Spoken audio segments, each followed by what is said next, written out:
What if I told you that nobody cares? No one is keeping track of your efforts, your tears, or the dreams you silently hold on to every night. Tough, right?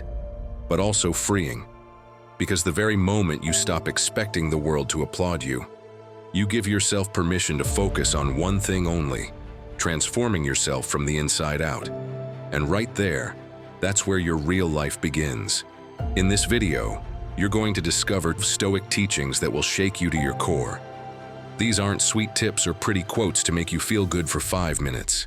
These are raw truths that will shatter the idea that you need approval, attention, or recognition to move forward.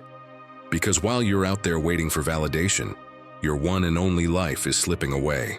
Today, I'm going to show you how to let go of that need, how to stop wasting energy on those who don't see you, and how to build a life so solid it won't shake, even if no one is watching. Today marks the beginning of a real transformation. No applause, no witnesses. Just you, your character, and your decision to change everything. Are you ready to stop asking for permission and start truly living? Before we continue, if this content is bringing you value, consider subscribing and becoming an exclusive member to get access to unique benefits. And tell us in the comments, are you ready to stop living for others and start focusing on yourself? Or just write, I'm a Stoic, today I choose myself. Lesson 1. Build unshakable self-confidence. Let me tell you something that probably no one's ever said to you this clearly. Confidence isn't what you post on social media, and it's not the motivational quotes you repeat in front of the mirror. Real confidence is quiet. It's built when you do what you said you were going to do, even when no one's watching. It's that feeling of going to bed at night knowing you kept your word, even if it was something small, even if no one celebrates it. You know it, and that's enough. My friend, I know it sometimes feels like confidence is some kind of superpower only a few lucky people are born with. But no, it's not like that. Confidence isn't something you're born with. It's something you train. And if you don't believe me, listen to what happened to Lewis Howes, author of The School of Greatness. In an interview, he shared how, after an injury that ended his career in professional sports, he felt completely lost, directionless, with no self-esteem. But instead of standing in front of the mirror repeating empty affirmations, he started doing small things, learning something new, working on his communication, saying yes to interviews even though he had zero experience. And that's when he realized something crucial. Confidence doesn't show up beforehand.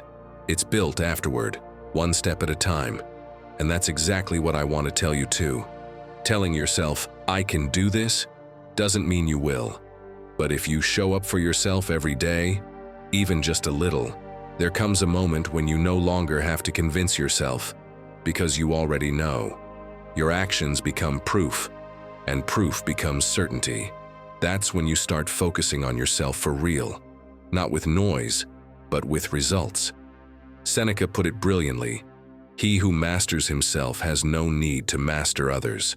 And that's exactly what it takes to truly focus on yourself, not seeking validation from outside, not trying to prove anything to anyone, just building a confidence that doesn't shake when everything else does.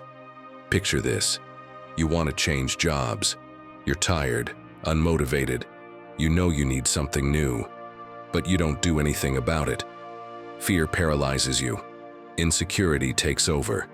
You think you're not good enough, that they won't pick you, that you don't have what it takes. And so you stay where you are, slowly fading, hoping that one day, out of nowhere, you'll wake up with enough confidence to finally take the leap. Spoiler alert, that day won't come on its own. So let's change that, starting today. Here are some real steps to help you start building solid confidence from the inside out. First, make a list of the promises you made to yourself this month related to your growth. Were you going to update your resume? Practice your interview answers? Learn something new? Did you do it? If not, it's okay. This isn't to beat yourself up.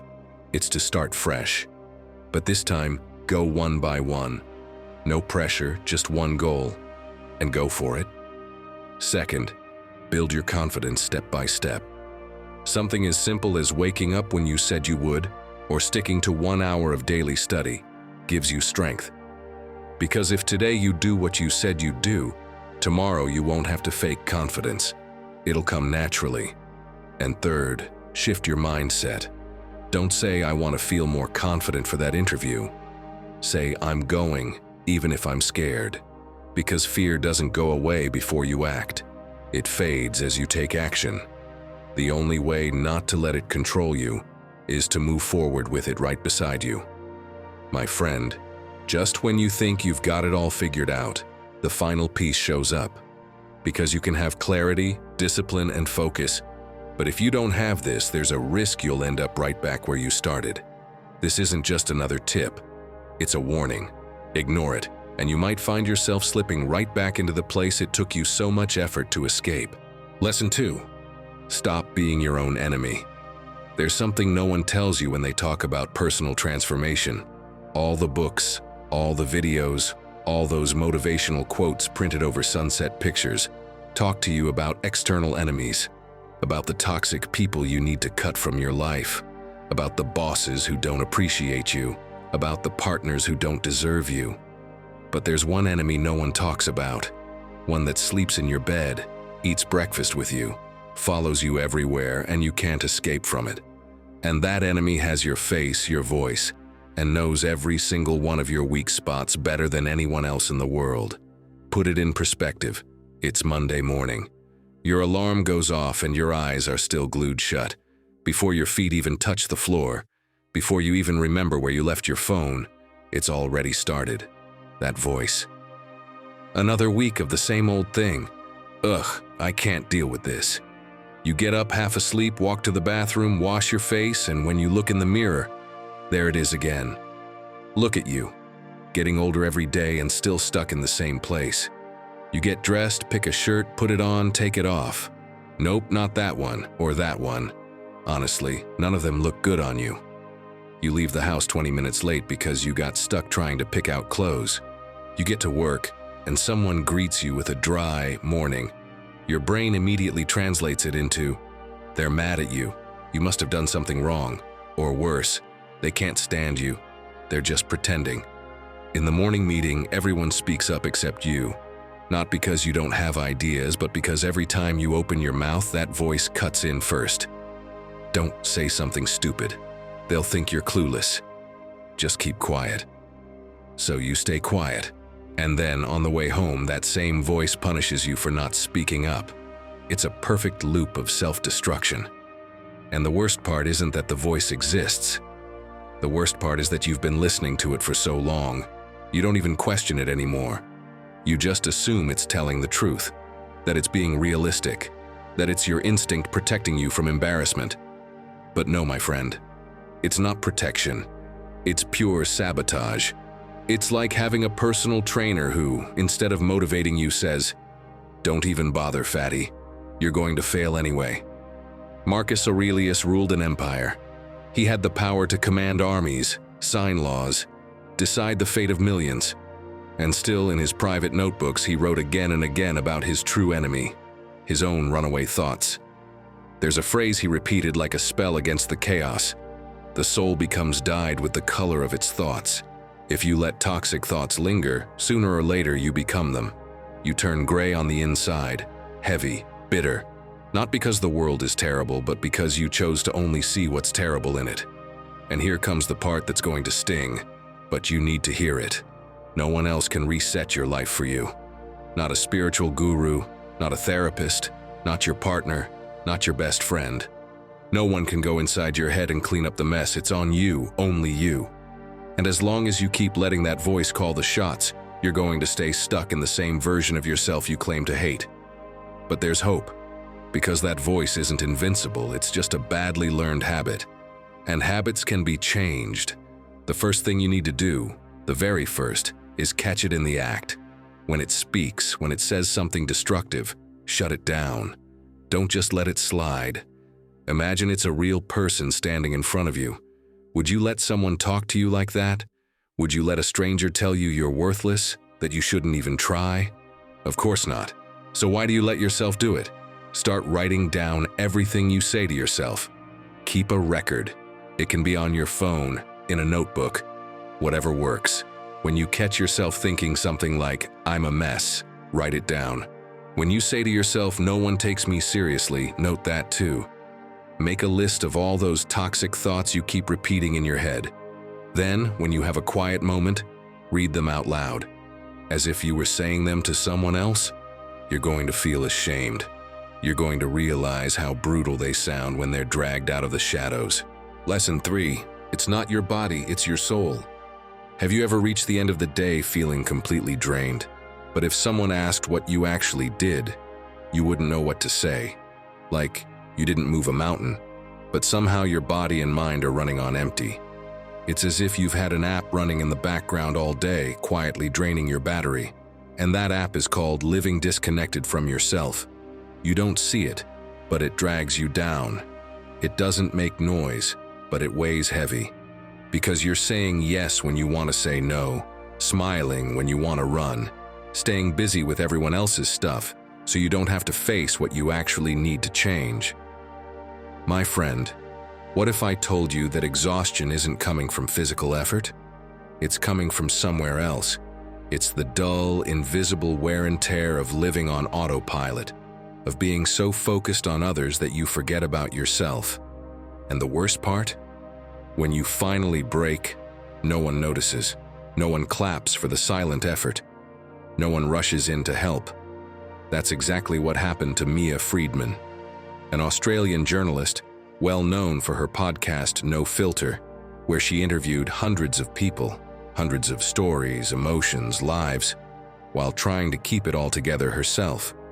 One day she realized she just couldn't do it anymore, not because she lacked physical energy, but because she had been soaking up everyone else's emotions, pretending she was fine, and pushing forward non-stop. And when she finally broke down, no one was there. No one noticed. No one caught her. Because when you live for everyone else, they get used to it, and they start believing you can handle everything, but you're not made of stone. When she stepped back and paused the podcast for a while, it wasn't a strategy. It was survival. And she said something powerful. Constantly carrying that responsibility weighs heavily on me. What saved her wasn't applause or some magical advice or external validation. It was simply listening to her own voice and giving herself permission to stop. That's where her transformation began. In the silence, in the pause, in putting down what was never hers to carry. As Epictetus said, there are things that depend on us and things that don't. And a lot of the exhaustion that crushes you each night doesn't come from doing too much. It comes from trying to control what isn't yours. Other people's opinions, their expectations, their judgments. You spend your energy trying to please, to fit in, to follow a script you didn't write. And meanwhile, the only thing that actually does depend on you, your peace, your direction, your truth, is left waiting at the back of the line. So, do you really want your energy back? Here are a few steps to help you reconnect with yourself. First, do a day inventory. Write down everything you did yesterday and mark what gave you energy and what drained it. Be honest. If that phone call you took out of guilt left you wiped out, mark it, because until you see it clearly, you can't change it. Second, practice the kind no. It doesn't mean being rude, it means being clear. Learn to say, "Thanks, but that doesn't work for me," without launching into a 10-minute justification. Every excuse you give is energy you give away. And finally, create your own end-of-day ritual. One that doesn't involve a screen. It could be a slow shower, jotting down 3 unfiltered thoughts, or just lying in silence for 5 minutes. No stimulation, no distractions, just you, with yourself. Sometimes it's not about getting more sleep. It's about resting from what you carry. Because if your entire day becomes a battle against your own truth, if you spend every hour pretending to be someone you're not, then of course you're going to end up exhausted. And maybe this is the sign you've been waiting for. The sign to start building a solid life from within. Not from what others expect of you, but from what you truly need. Lesson 4. Your scars don't define you. Have you ever seen a broken cup that someone chose not to throw away? In Japan, there's a technique called kintsugi. They take the broken pieces of a ceramic object and they join them together with a resin mixed with gold powder. The result is something completely different. The cracks don't disappear. They're not hidden. They become the most beautiful part of the piece. Those golden lines across the surface tell a story. This broke, and it's still here, more valuable than before. Now think about yourself. About that time you spent weeks preparing for something important, and it went wrong. About that relationship you thought was solid and fell apart overnight. About that job you lost. About the opportunity that slipped through your fingers. About that moment when you looked in the mirror and thought, I can't take this anymore. All those cracks, all those fractures. Your mind probably sees them as flaws, as proof you're not enough, as reasons to hide and never try again. But what if you're seeing it all the wrong way? What if those cracks aren't your weakness, but the proof that you've really been alive? Because the one who never breaks is the one who never leaves their glass box, the one who never takes risks, who never tries anything that truly matters. Let me give you a concrete example. You've spent months preparing for an exam that could change your life. A civil service test, an important certification, something that opens doors. You study late into the night. You stop going out with friends. You turn down plans. You live with that constant pressure in your chest reminding you that you can't fail. The day arrives. You sit down in front of the test, and somewhere in the middle, you realize you don't know something crucial, something you studied, but it's gone from your mind. You finish the test with a knot in your stomach. Weeks go by. The results arrive. You didn't pass. That moment, the exact instant you see your name missing from the list, what does your mind do? Probably kicks off the same old show. I knew I wasn't going to make it. I wasted months of my life for nothing. Everyone's going to think I'm a failure. I never should have tried in the first place. And the worst, the most destructive thought of all, this just proves what I've always known, that I'm not good enough. Marcus Aurelius lost battles, lost territories, lost people he loved. He made decisions that went badly. And every night in his notebooks, he'd write to remind himself of something essential. The obstacle to action advances action. What stands in the way becomes the way. It wasn't cheap optimism. It was a completely different way of seeing the world. Every failure, every obstacle, every time something went wrong, it wasn't the end of the road. It was the road. It was how he learned, how he got stronger. And he wasn't alone in this.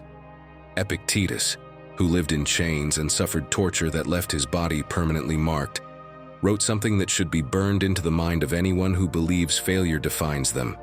It's not circumstances that make or break you. It's your response to them. Because he knew he had two choices. Let the chains define him, or use them as fuel to become unbreakable. But here's the part no one tells you. Failure hurts, and it's okay that it hurts. You don't have to pretend you don't care.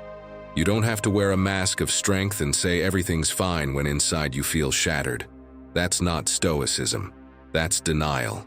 True Stoicism acknowledges the pain, looks it in the eye, and then decides what to do with it. So when you fail, and you will because we all do, the first thing you need to do is this. Separate the result from your identity.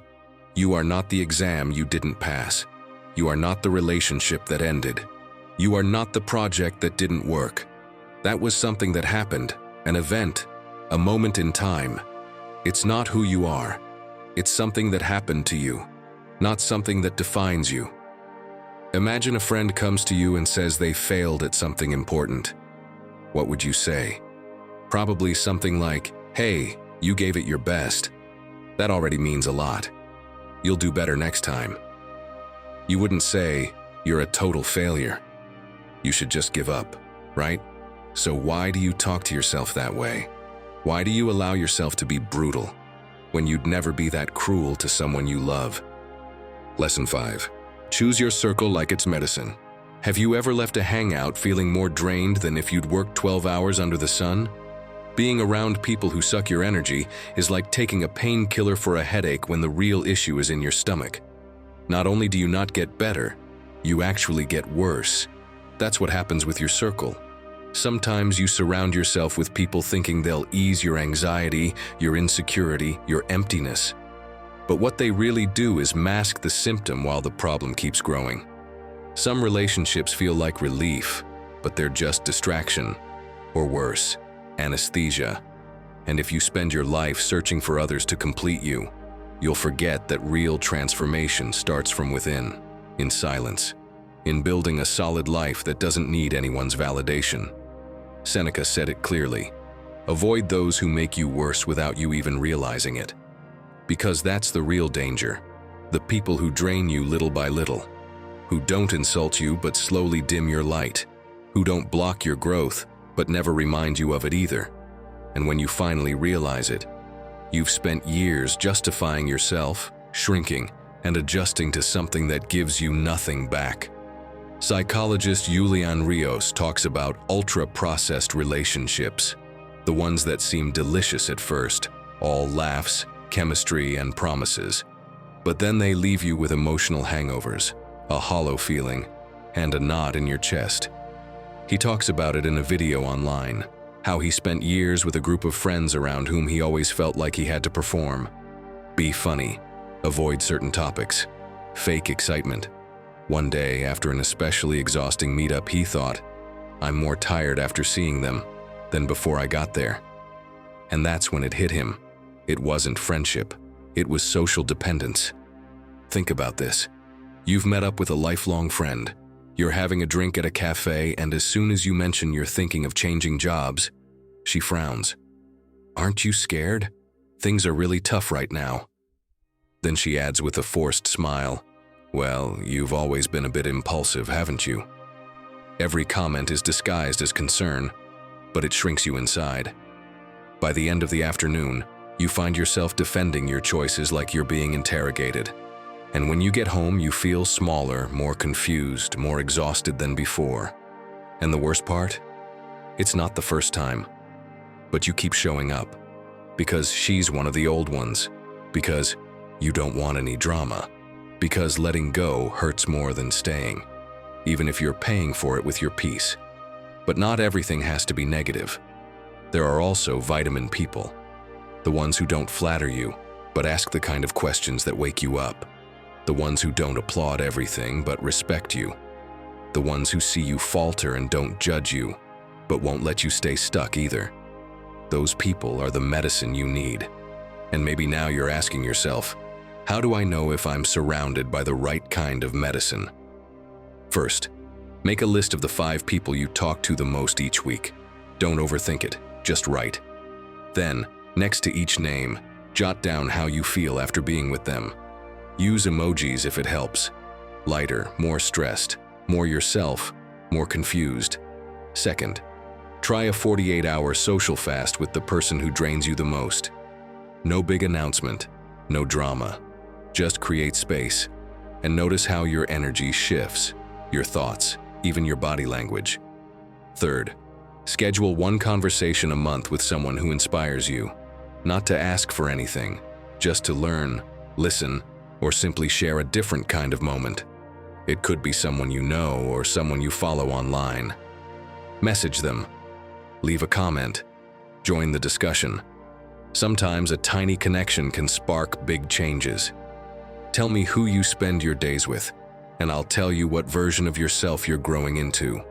Because you can have all the goals, read every book, and repeat every motivational quote. But if your environment is toxic, if what you breathe in is judgment, sarcasm, or resignation, you'll get poisoned, without even noticing. That's why, before looking outside for what you think you're missing, check what you're letting in. Sometimes building a steady life starts with cleaning the air you breathe and surrounding yourself with people who, simply put, don't dim your light. 6th lesson. Learn to speak to yourself with respect. My friend, if you had a follower who commented on your posts every day saying things like, "You always mess things up," "You're a disaster," "You're so stupid," how long would it take you to block them? probably less than a minute. Now here comes the uncomfortable question. What if that hater was you? Because yes, as harsh as it sounds, a lot of the time you're your own number one hater. The one who sabotages you the most, the one who criticizes you the most, the one who talks down to you without even noticing. And the worst part is that it starts the moment you open your eyes. You look in the mirror and say, "Ugh, I look weird today." You drop something and think, "I'm such an idiot." You mess up at work and repeat, "I never get anything right." And then you wonder why it's so hard to trust yourself, to stay focused, to move forward. I'm telling you this because I used to do the same thing.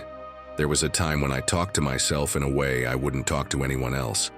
If I was late to something, I'd snap, "You always screw everything up." If I forgot something, I'd think, "Of course you're a mess." I felt crushed inside and had no idea why.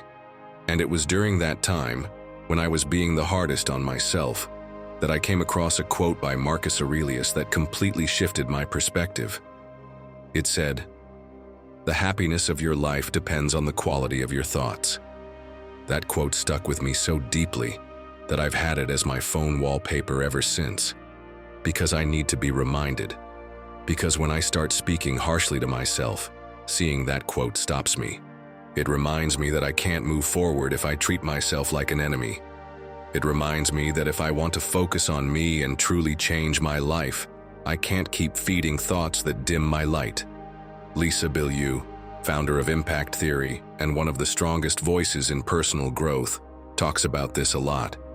She says we all have an inner narrator, and that narrator can either be our biggest ally or our biggest obstacle.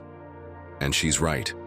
Because if that narrator is always saying, "You messed up again," "This isn't for you," "You're worthless," how do you expect to have the strength to keep going? Now picture this. You're at home, putting together a new piece of furniture you bought with excitement. But when it's time to install one of the doors, you mess it up and put it on backwards. It's not a big deal. You can fix it. But instead of staying calm, you blurt out, "I'm such an idiot," and then mentally revisit every mistake you've made in your life. All over one door? There you go. It's not the mistake. It's how you talk to yourself when you make it. That's when you see if you truly respect yourself or not. So do you want to start speaking to yourself with more respect and transform your life? First, make a list of phrases you'd say to your best friend if they were going through the same thing you are. Things like, "You're doing fine, it's okay," "You're trying your best, everything takes time." Then when you mess up or feel like you're falling short, use those same words with yourself. You deserve the same respect you give to others. Second, when you catch yourself being self-critical, add this question: is this helping me or hurting me? If it's not helping, change it. No, this isn't about getting rid of self-criticism, but turning it into something that builds you up, not tears you down. And third, try the mirror method. Look at yourself and say 3 affirming sentences out loud. At first it feels weird, maybe even awkward. But with time, you'll see those words start to take root. And what once felt like insecurity starts turning into confidence. Your mind, my friend, is like a garden. If you water it with self-contempt every day, nothing will grow. But if you start speaking to yourself with respect, with patience, and with intention, even the driest soil can bloom again. Because focusing on yourself also means this: taking care of how you treat yourself when no one else is watching. Lesson 7. The truth is you're sabotaging yourself. Picture a ship sailing across the open sea. It's solid, the wind is on its side, and it has a clear destination. But without the captain knowing, someone on board is poking small holes in the hull. At first you don't notice, but water starts seeping in, little by little. And by the time the captain realizes something's wrong, it's too late. The ship is sinking more than it's moving. Well, I hate to say it, my friend, but that invisible saboteur, a lot of the time it's you. And don't get me wrong, not because you want to fail, of course not, but without realizing it, you trip yourself up every day, with small actions, with excuses disguised as logic, with distractions that seem harmless but slowly steal your sense of direction. Marcus Aurelius already knew this centuries ago. That's why he said that what stops us from acting isn't out there. It's inside. And you know it too. You say you'll wake up early, but you leave your phone 10 centimeters from your face with the snooze button closer than your actual purpose. You say you're going to start working out, but you wait for motivation like it's going to knock on your door wearing running shoes. You swear you don't have time, but you binge 3 episodes of a series you're not even that into. And when it's over, you say, tomorrow, for sure. But don't stress. It's not all your fault. It's the world we live in. You know what Marcos Vasquez calls it? Modern indulgence. Sounds strange, right? But it actually makes total sense. It's that new normal where giving yourself treats all the time, avoiding discomfort and chasing instant pleasure is what's socially acceptable. As if constant rest were the same thing as self-care. But no, of course it's not. Because that comfort, more often than not, isn't well-being. It's a polished way of staying stuck. It dulls you, slows you down. And worst of all, it makes you believe you're doing fine. And the more comfortable you get, the harder it is to move. Can you imagine Seneca putting off writing one of his letters because he wasn't in a philosophical mood? Or saying, I'm not going to reflect today, I'm kind of distracted. Come on. Just the thought is funny. Seneca wrote surrounded by chaos, betrayal, even while living under Nero himself. And you can't close TikTok for 5 minutes? Come on, it's really not that dramatic. So, my friend, if you want to focus on yourself, if you truly want to transform your life, start now. What can you do? First, stop saying, I should do it, and say I'm doing it now or I'm not doing it at all. Yeah, it sounds extreme, but your excuses are extreme too, and sometimes you need a wake-up call. Second, use the 5-minute rule. That task you've been avoiding, just do it for 5 minutes. That's it, write it, start it, move. Because the first step is what breaks the spell of inertia. And third, do something you probably never do. Answer yourself. Write down the excuses you always use. Literally, I'm tired. I don't have time, today's not a good day. Then read them out loud and answer them like a personal coach would. No fake compassion. You're tired, yeah, but you're doing it anyway. Stop protecting your excuses like they're treasures. They're traps, and you deserve more than that. Remember, real focus begins the moment you stop hiding behind I'll start tomorrow and choose to act now. Lesson 8. Your body doesn't lie. Picture this. Rome, 167 AD. Marcus Aurelius is on the battlefield. The legions are camped in hostile territory. The cold cuts through the skin, and news of another ambush could arrive at any moment. The soldiers are watching him, waiting for a sign, something that tells them whether their emperor is afraid, or if they can trust they'll make it out of this. And Marcus Aurelius knows it. He knows he can't afford to walk with his shoulders slumped.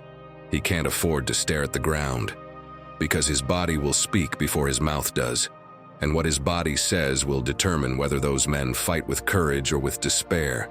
So he stands tall, pushes his chest out, walks slowly but firmly through the tents. He looks his men in the eyes. He doesn't give a speech, doesn't say anything special. He just walks. But his body says, we're okay, we've got this. And the soldiers feel it. Even if deep down Marcus Aurelius is full of doubts, even if he has no idea how this war will end, his body sends a message that his mind starts to believe. That's something most people don't get. You think you have to feel good before you look good, but it works the other way around. Your body doesn't reflect your mind. Your body directs your mind. It's the conductor of the orchestra. And if it starts playing a tune of defeat, your brain has no choice but to follow along. Look at yourself right now. Don't fake it. Don't adjust your posture just because I told you to. Really look at how you're sitting. If you're watching this on your phone, chances are your neck is bent forward like a broken crane. Shoulders rolled in, back curved, face about 12 inches from the screen. You look like a shrimp. And it's not your fault. It's the default posture of the 21st century, the posture of modern defeat. the one you take on without realizing every time you sit, every time you walk, every time you're standing in line.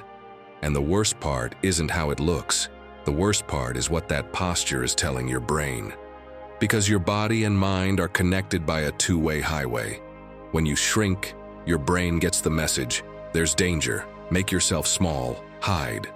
And even if there's no real danger, even if you're just on your couch watching a video, your nervous system responds like you're about to be attacked. Cortisol spikes, breathing shortens, muscles tighten, and suddenly, you're anxious, and you don't even know why. But it works both ways. If you change your body, you change your mind. And this isn't feel-good philosophy. It's hard science. Amy Cuddy, a social psychologist at Harvard, proved it in an experiment that changed the way we understand the body-mind connection. She had a group of people hold power poses for just 2 minutes. Chest open, arms wide, chin up. Then she measured their hormone levels, and what she found was stunning. Just 2 minutes in that posture increased testosterone by 20% and lowered cortisol by 25%. Their bodies told their brains, "You're powerful, you can handle this." And their brains believed it. Epictetus, who walked with a permanent limp from the torture he suffered as a slave, understood this better than anyone. He couldn't fix his leg, he couldn't erase the scars, but he could control how he carried his body. He stood upright. He spoke clearly. He met people's eyes because he understood something fundamental. Your body is the first thing the world sees, but it's also the first thing you experience. If you walk like someone defeated, you feel defeated. If you stand like someone who matters, you start to believe it. Picture this. You're on a video call with someone important, a client, a boss, someone you need something from, and without noticing, you're shrinking. Shoulders forward, neck pulled in, hands nervously fidgeting with a pen off camera.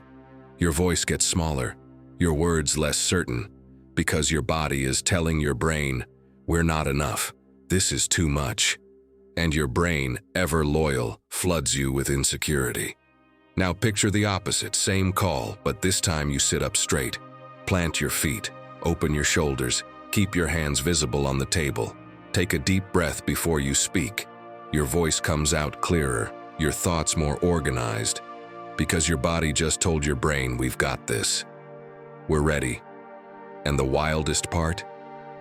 The other person can feel it too, even if they don't know why, even if they can't explain it. There's something about you that communicates confidence, not because you said something brilliant, but because your body spoke before you did. 9th lesson. Why do criticisms affect you so much? There are things that hurt, and then there are those that don't bleed but cut you from the inside. You slice your finger while cooking. It hurts, of course it does. It bleeds a little, bothers you for a few days, but you know it'll heal. Now someone says to you, "Are you sleeping okay?" And that comment, even if it wasn't meant badly at all, sticks like an invisible splinter. There's no blood, no wound, but it hurts more. It lingers. It messes with your day. Sound familiar? What's strange is that most of the time it's not even something serious. A random phrase, a look, a shrug. But in your head, it turns into a whole drama. And the worst part, you start acting as if what they said means more than everything you know about yourself. And just like that, my friend, your life becomes a constant attempt to avoid being touched, judged, or seen in the wrong light. But living like that is exhausting. It's like being a block of ice under the sun. Every word, every glance, every opinion that hits you melts away a bit more of your confidence. And even if you look solid on the outside, inside, you're falling apart. Epictetus said it clearly. You can't control what others think, but you can control what you do with it. For him, judging or criticizing others was a waste of time, and letting those judgments affect you was even worse. He said that when someone speaks badly about you, they're really revealing more about themselves than about you. And he was right, don't you think? Because words have no power unless you give it to them. Think about it. Someone tells you, probably with good intentions, you look tired. And instead of brushing it off, you rush to the mirror. You stare at yourself, Search for dark circles that weren't there before. Start wondering if you're aging, if you're worse off than yesterday. All that from one comment that was probably just an observation, not an attack. French psychologist Nicolas Perrault gave this a name. He calls it the narcissistic wound. He says we all carry a hypersensitive side that takes other people's words as personal attacks. And if we don't learn to notice where that reaction is coming from, we'll keep living in constant fear of being judged. But you're not here to keep reacting the same way. You're here to focus on yourself, to take control, to change. And that only happens when you learn to give things their real value. So next time someone criticizes you or says something that stings, pause for a second and ask yourself, is this criticism helping me or just hurting me? Is there any truth in it? Why does it hurt me this much? Sometimes there's something valuable in a critique, and other times, it's just someone projecting their own stuff. But you can't know that if you react without thinking. Another helpful exercise is mental rehearsal. Imagine someone criticizes you in public. You don't yell, you don't explain yourself. You just respond in your mind with a simple, "All right." That's it. No more. At first it'll be hard.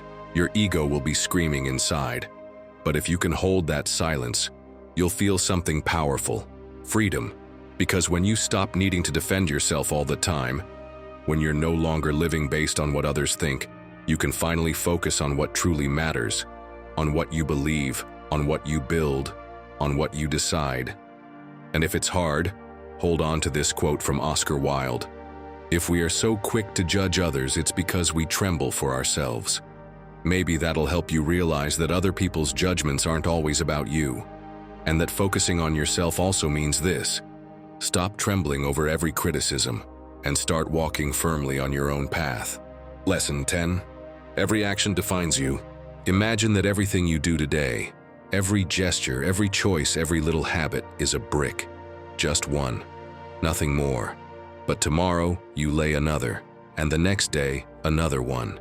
Doesn't seem like much, right? Now wait a month. Look back.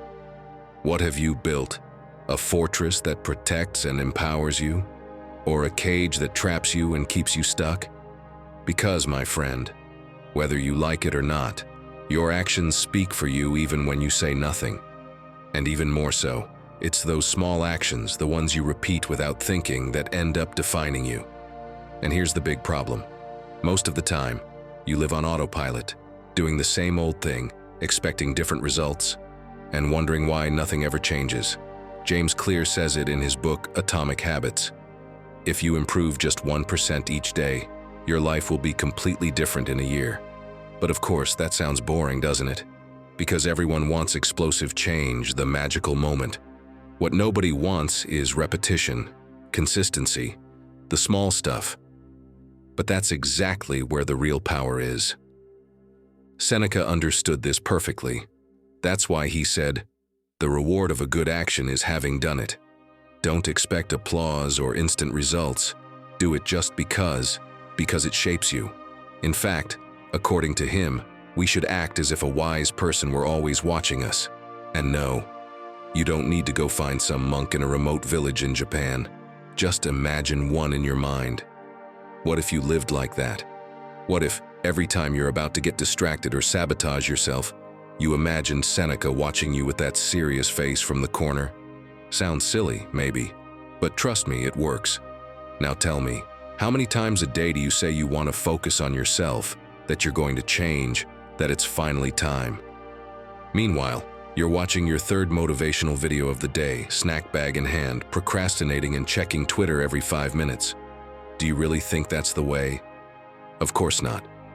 What you say you want means nothing if your actions go in the opposite direction. Picture yourself doing something that's just for you. No trying to impress anyone, no pretending, just something you truly want. Like, say, getting ready to run your first race, not to compete, just to feel good about yourself, for your health, to prove you can stick to something. At first, you're motivated, but then reality hits. You feel lazy, your legs hurt, it's raining, and quitting sounds way too tempting. This is where you really need to focus on yourself. and not with motivational quotes, but with clear actions. Let me suggest a non-negotiable, bare minimum routine. You don't need to exercise for an hour a day. Just 3 simple steps. Warm up for 5 minutes when you wake up, go for a 10-minute jog before your shower, and at night, write in a notebook how you felt. That's it. But do it every day, no excuses. And so you don't forget, use what they call the activation rule. It's simple. Link the new habit to one you already do without thinking. For example, right after brushing your teeth, put on your running shoes. Don't think about whether you feel like it. Just do it. Action creates motivation, not the other way around. You'll see that after a week you won't have to push yourself so hard. And after a month, you're already someone who runs, just like that, without even noticing. That's the magic of acting for yourself, of committing to you. You don't need to make noise, you just need to repeat. But here's the best part. This isn't just about running. It works for anything you want to achieve in life, if you truly focus. Because when you turn your habits into allies, you start building the version of yourself you've been searching for all this time. No need to explain it to anyone. Just you, your consistency, and your path. So tell me, if we recorded a video today showing everything you do without thinking, would you feel proud watching it or uncomfortable? Let us know in the comments. Because cameras may turn off, but your actions are still recording who you are, every single day. And if you do it right, they'll also be recording who you're becoming. Lesson 11. No one's coming to save you, and that's a good thing.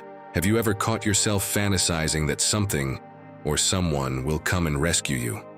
An unexpected message that changes everything, an offer that pulls you out of that job you hate, a person who arrives, understands you, and fixes you from the inside without needing an explanation. Believe me, we've all been there. It's easy to imagine that real change shows up like it does in the movies, with epic music and sudden salvation. But life, my friend, doesn't work that way.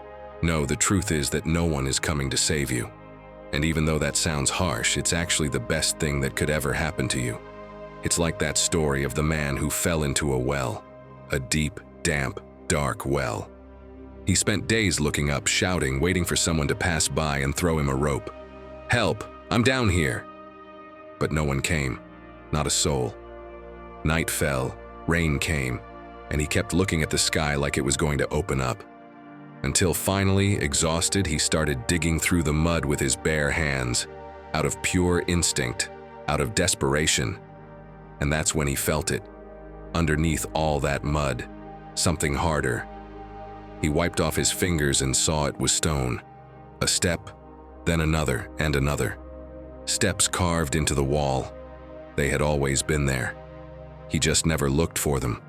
Because he was so obsessed with being rescued, it never occurred to him that the way out was buried right there in the mud, where no one else could see it for him. That's exactly what we do when we place our power outside of ourselves, when we believe that something external will give us the life we want. And who understood this better than anyone? The Stoics, of course. Epictetus said, "Don't seek for events to happen as you wish, but wish for events to happen as they do, and your life will go well." It's an elegant way to remind you that the sooner you accept that no one else is coming to change your reality, the sooner you'll start truly moving forward. Do you know what they call this in today's world? Laia Soler, in her podcast Unfiltered Psychology, calls it the magic waiting syndrome. And no, it's not from a fairy tale.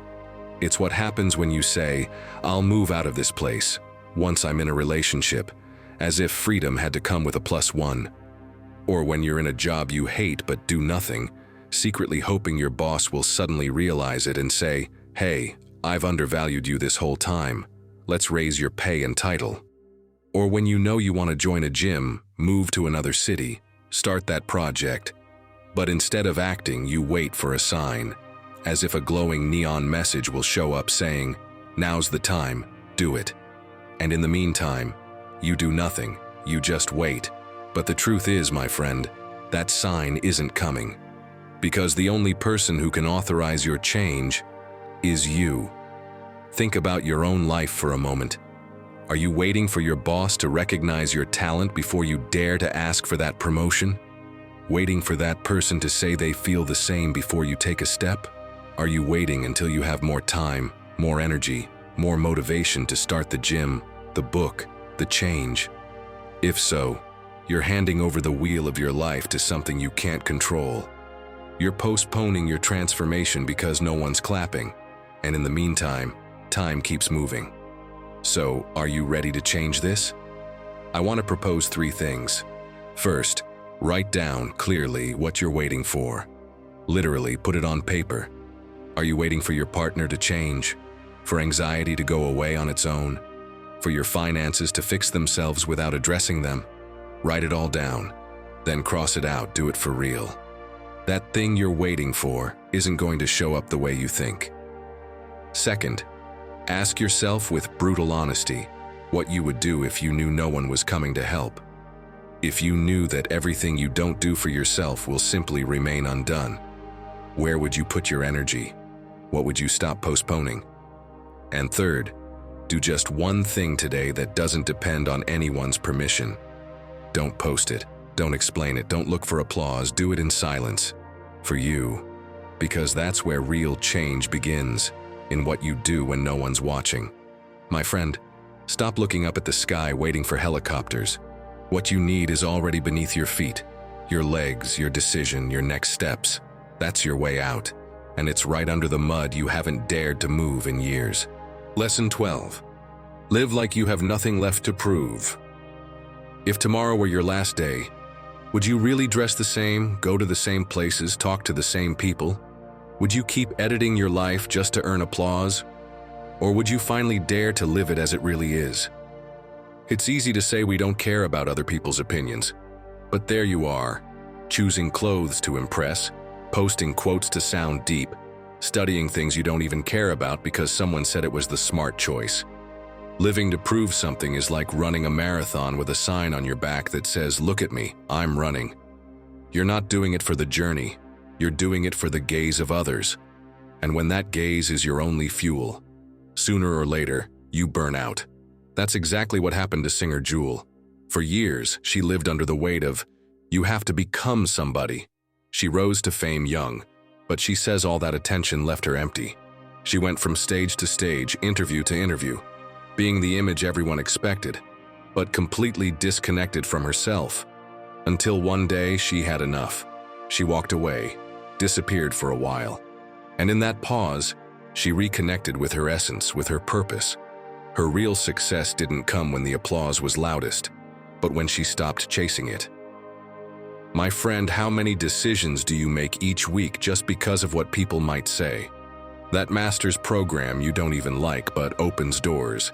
That gym you hate but keep going to because you've got to look good. That project that no longer excites you but you can't walk away from because quitting would mean failure. The irony? No one actually cares as much as you think. No one's watching that closely. You're sacrificing your peace for an audience that isn't even paying attention. Look at the Stoics.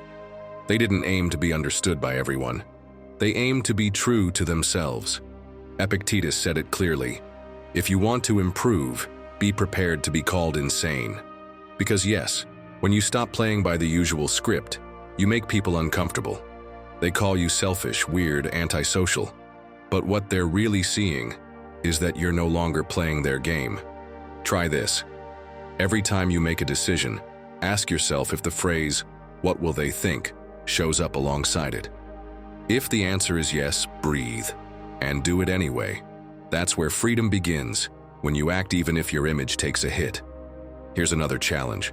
Go a whole week without posting anything, without explaining yourself, without sharing your wins or moves. Just live, and try this visualization. You're about to make a big decision, and no one on earth will ever know. Would you still make it? That's your signal. That's how you know it's really for you. My friend, true transformation doesn't happen when everyone understands you. It happens when you finally understand yourself.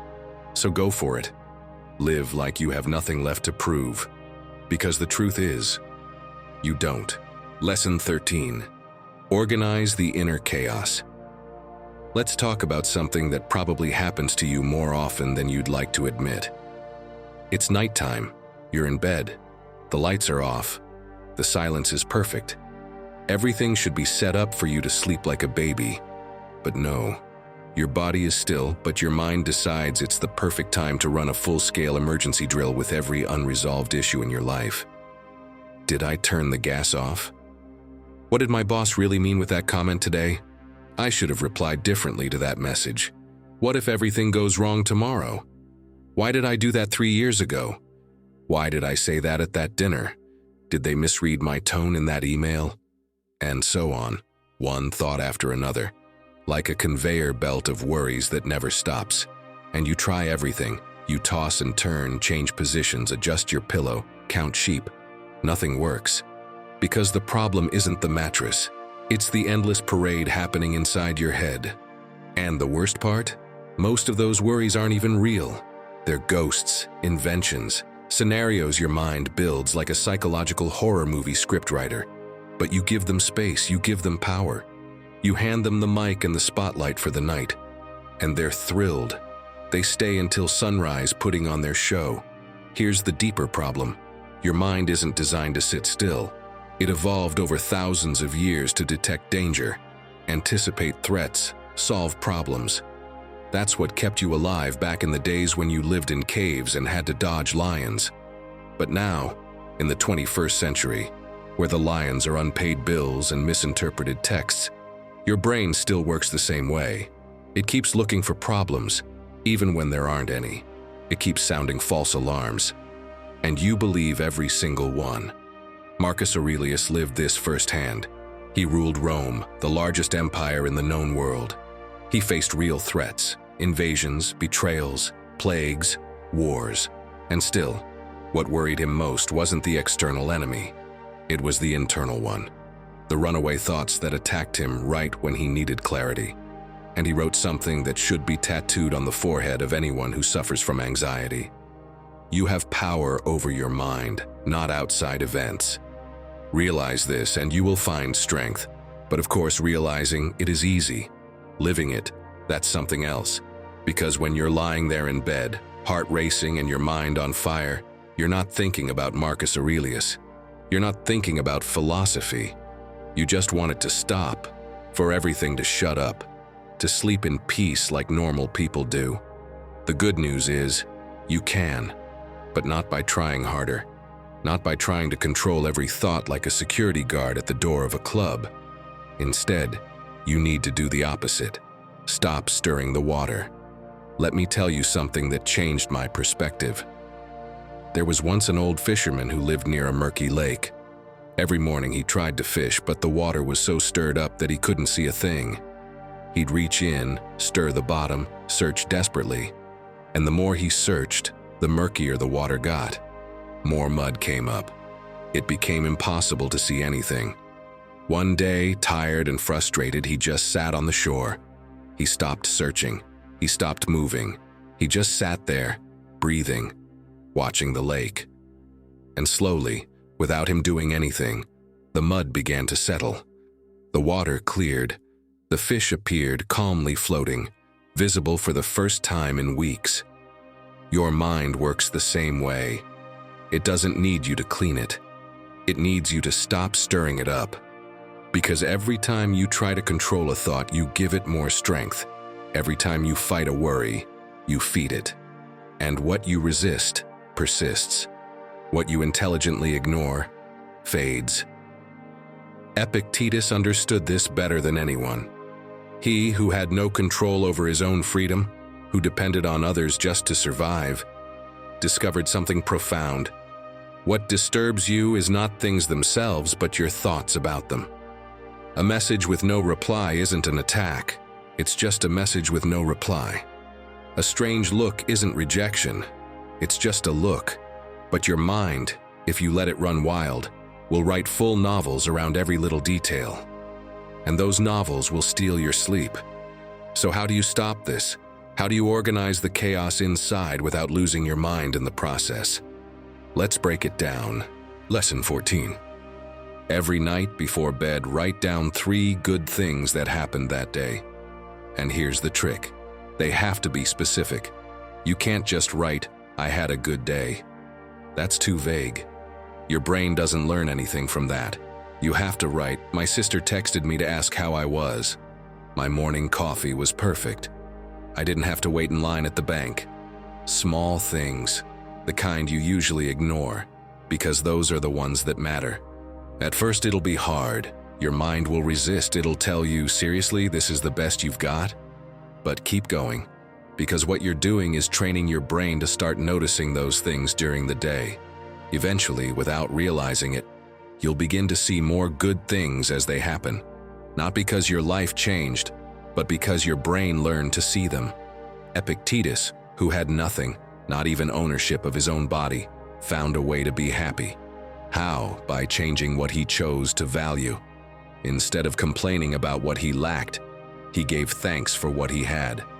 The ability to think, to learn, to teach, to have meaningful conversations, things no one could take from him. And that made him freer than most of the so-called free men in Rome. Now, step 2. Tell someone. Don't keep it to yourself. If someone did something for you, even something small, acknowledge it. Send a message. Say thank you. Tell them why. Not just an automatic thanks, a real one. "Thanks for checking in. I've been feeling invisible lately. Thanks for that coffee. It saved my day." That kind of thing. This does 2 things. First, it reinforces your gratitude, because when you articulate it, when you put it into words, it becomes more real. Second, it strengthens your relationships. People who feel appreciated tend to stick around, to keep doing good things. And you create a virtuous cycle where you give gratitude and receive more things to be grateful for.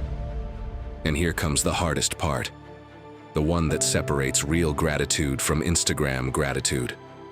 You have to learn to find it even in the bad stuff, even in what hurts. Not because you're a masochist, not because you need to pretend everything's fine, but because even hard things bring lessons, bring growth, bring change. Imagine losing your job. It hurts. It's awful. Your mind immediately jumps to catastrophe. But at some point, when the dust settles, you can ask, "What can I learn from this?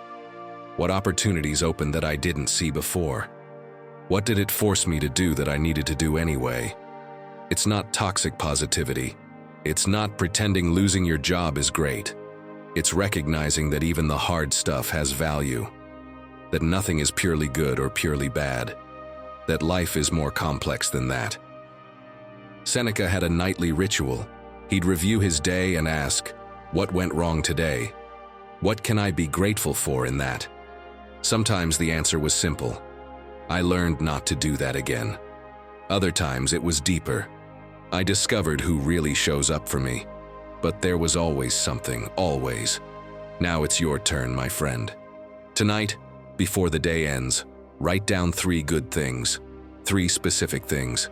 Then do it again tomorrow, and the next day. Do it for 30 days, just 30. And watch what happens. Watch how your mind starts to shift. How you begin noticing things you used to ignore. How the heavy days start to feel a bit lighter. Because restarting your life doesn't begin with getting new things. It begins with learning to see what you already have, with training your mind to stop obsessively counting losses and start tallying gains, even the small ones, even the ones that seem insignificant, because those small gains added up day after day are what build a life worth living. Lesson 15. Who's writing your life? Imagine for a moment that your life is a movie. There's a setting, a soundtrack, even supporting characters. Everything is moving forward. But there's one detail. You didn't write the script. You're just acting out what others put on the page. Your parents started it, society edited it, your friends added their own lines. And you, well, you're just following the script, no questions asked. And the worst part? You don't even like how the story is going, but you stay in it, out of inertia. It would be great if Marcus Aurelius were the one writing our lives, right? With powerful lines, bold decisions, and philosophy in every scene.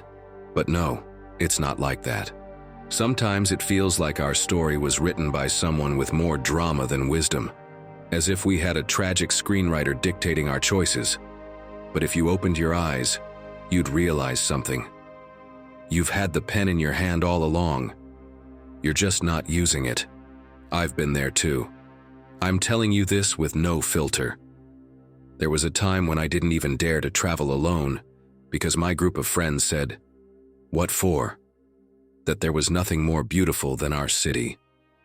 That going away was a waste of time and money. And I, just to fit in, just to not seem weird, believed it. I stayed. And the worst part wasn't the place. It was how I felt inside. Like I was living in a story that wasn't mine. And of course, when you don't move, you don't grow. Look around you. How many people do you know who studied what they were told to? Who are in a relationship because it was the right thing to do? Who work a job they hate because it's secure? Now I want you to imagine this with me. Your life is a play, and every stage has its own act. The problem is that many times you weren't the one who wrote the script. You inherited it. From your parents, your teachers, from society. And without realizing it, you started performing it, following every scene, every line, even if deep down you didn't feel like yourself. So what does that script so many people follow look like? Act 1. Study something safe. And there you are, choosing a major based more on job opportunities than on what you're truly passionate about. Act 2.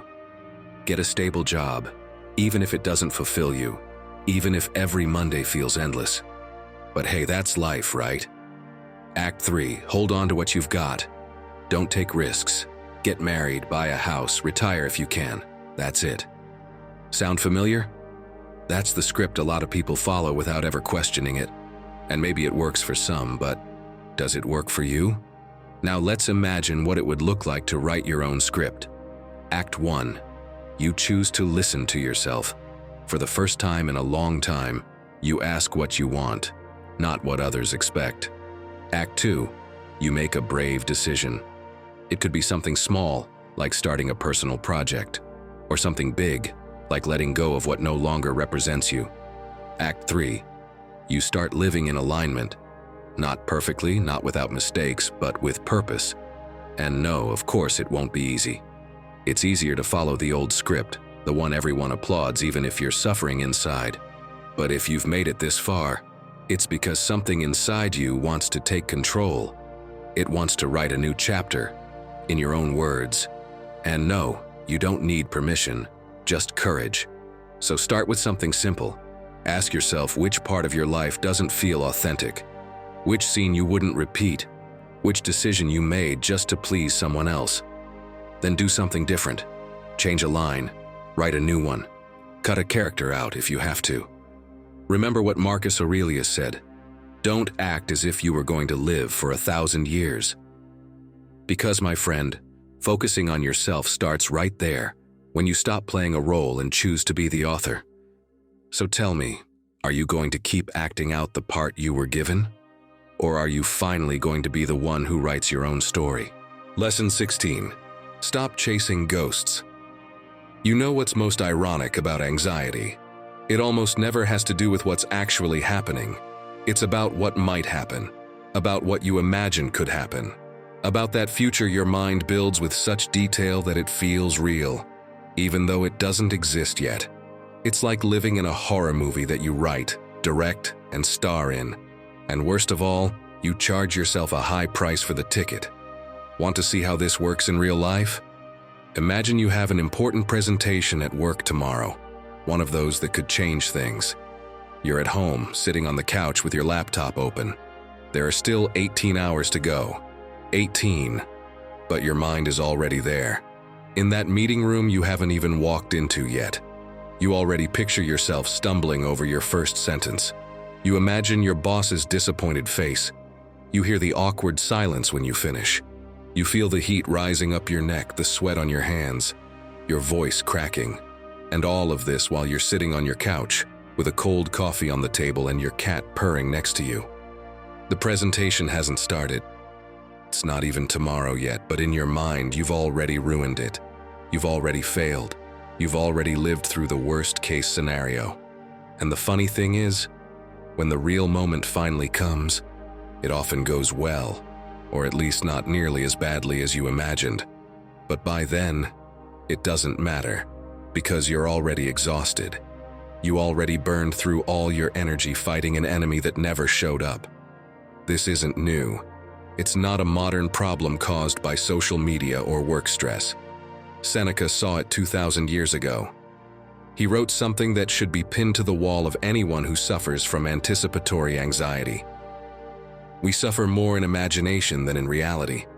Because Seneca knew this mental trick well, he'd seen Roman senators destroy themselves over conspiracies that never happened. He'd seen merchants go broke over ships they imagined sinking before they ever left port. He saw people live in terrifying futures while the present, calm and manageable, passed them by unnoticed.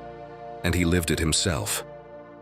When he fell from political grace and was sent into exile, he had to make a choice: spend his days imagining all the horrors that might come, or focus on the only thing he could control, that day, that hour, that moment. And he chose the second. He wrote, he reflected, he taught, he lived each day as it came, refusing to be held hostage by imagined futures. But you and I both know it's not easy, because the brain is designed to anticipate problems. That's its job. For thousands of years, that's what kept us alive. The one who imagined the predator before it appeared survived. The one who didn't became lunch. But now, that mechanism is out of control. There aren't predators around every corner anymore. But your brain keeps looking. And when it doesn't find any, it invents them. So there you are in the supermarket trying to pick between two brands of milk, and suddenly your mind jumps. What if I lose my job next month? What if I can't pay rent? What if I end up on the street? All because you're buying milk. All because your brain needs to find a threat, even if it has to make one up out of nothing. Marcus Aurelius understood this perfectly. He ruled the most powerful empire in the world and faced real threats. Barbarian invasions, plagues, betrayals in the Senate. But he knew that if he spent his time imagining every possible disaster, he'd never be able to make a single decision. So he forced himself to return to the present. He wrote it again and again in his meditations, like a constant reminder to himself. Confine your perception to the present moment. Don't jump ahead to tomorrow. Don't replay yesterday. Just this instant, just this.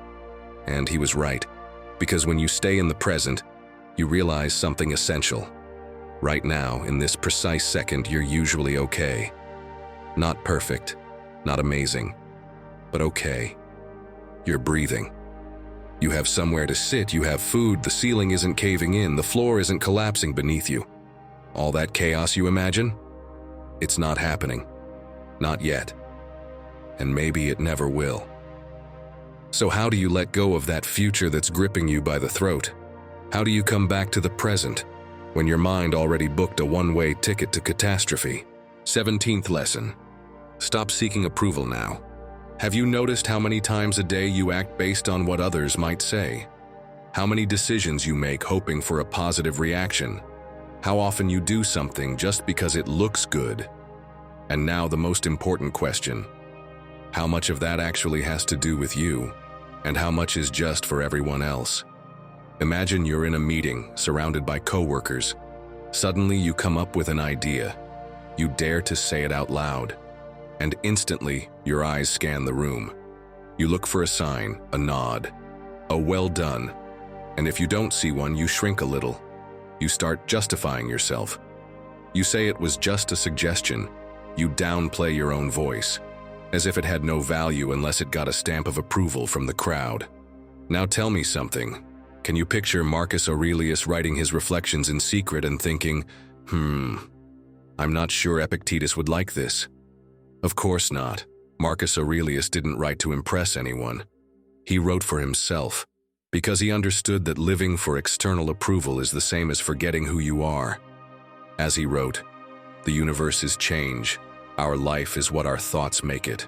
And he lived that. He knew opinions are just that, opinions, interpretations, fleeting judgments. What mattered wasn't what others thought of him. but staying true to his own values. And that hasn't changed. Even today, centuries later, we still give more weight to outside opinions than to our own inner compass. Do you know the creator Diego Dreyfus?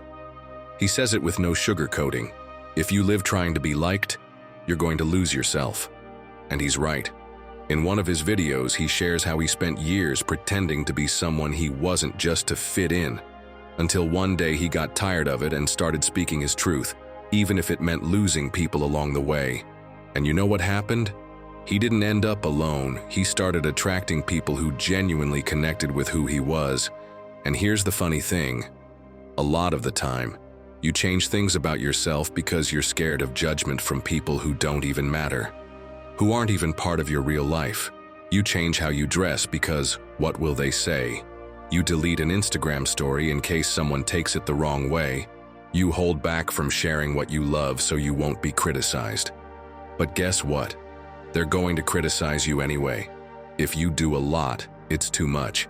If you do a little, it's not enough. If you do nothing, that's wrong too. So are you really going to keep shaping your life to please everyone but yourself? If you truly want to change, you have to focus on yourself and stop caring about what others think. So here's what I suggest. That thing you've been putting off for ages because of what people might say, do it. Write this in a notebook. What would I do today if I didn't care what anyone thought? And answer it with no filter. Maybe it's wearing that shirt you love even if it doesn't fit the standard. Maybe it's giving your honest opinion in a conversation. Maybe it's finally posting that video you've recorded 10 times but never shared. Now go do it, and watch what happens. What do you think will happen? Absolutely nothing. The world keeps turning, and you with a little more freedom on your side. Here's the irony.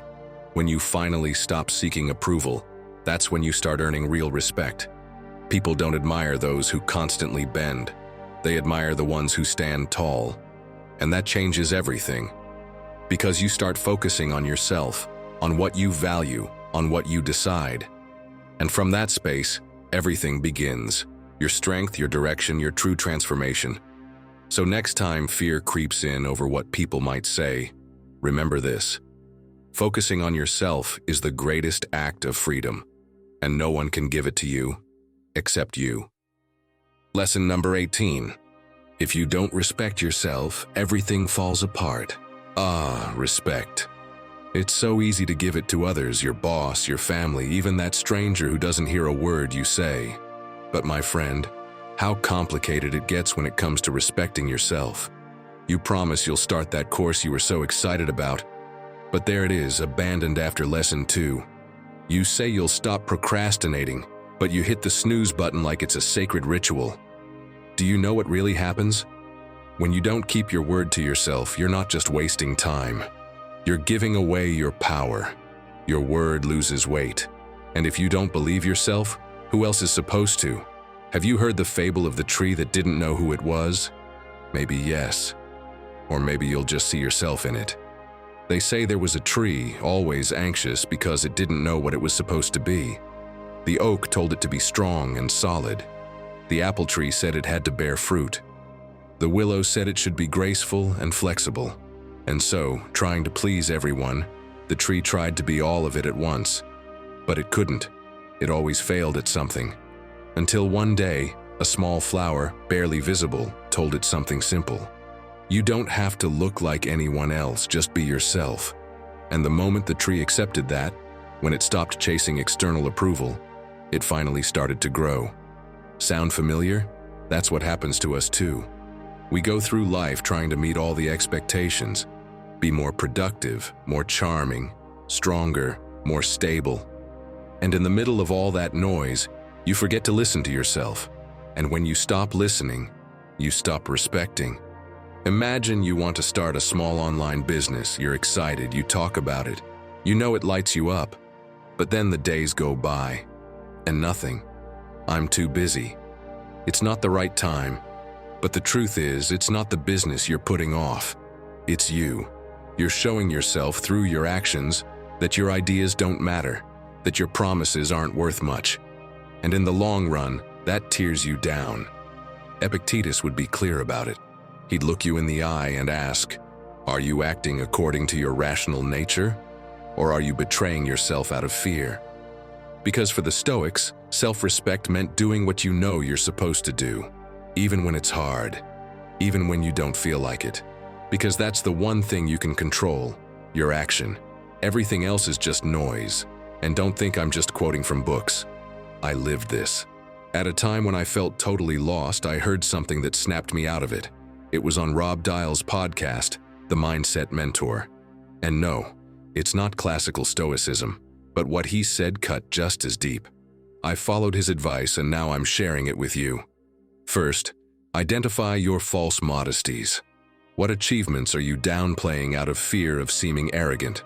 Write them down, read them, they're yours. Second, act even when you don't feel ready. Want to record something, write, start a project? Do it badly if you must, but do it. Third, learn to say no, kindly but firmly. Sentences like, "Thanks, but that doesn't work for me right now," carry more strength than you think. No, you don't need to justify every boundary. And fourth, look in the mirror and say something good to yourself. Literally, I have something to offer. Even if it feels awkward at first, your brain takes it in. And that voice? Slowly it becomes your ally. So let me ask you a tough but freeing question. If you were your own friend, would you believe you? Because if your word doesn't mean anything to you, then everything you build will eventually collapse. Doesn't matter what you say. Doesn't matter what you post, what you share, or what you dream of. If you don't respect yourself, the world won't either. And if this whole journey has made you realize that maybe, just maybe, you've spent more time trying to be liked than trying to move forward, then wait. What comes next isn't just another piece of advice. It's the shift that can change everything. The piece that, when it fits, finally turns your life toward you. Lesson 19. Turn your mind into your greatest ally. Have you ever realized that you spend more time with your mind than with anyone else in the world? Think about it. Your partner might go to work. Your friends might move to another city. Your family might be miles away, but your mind, that never leaves. It's with you when you wake up, when you shower, when you eat, when you try to sleep. It's your constant companion, your permanent roommate, your inevitable inner voice.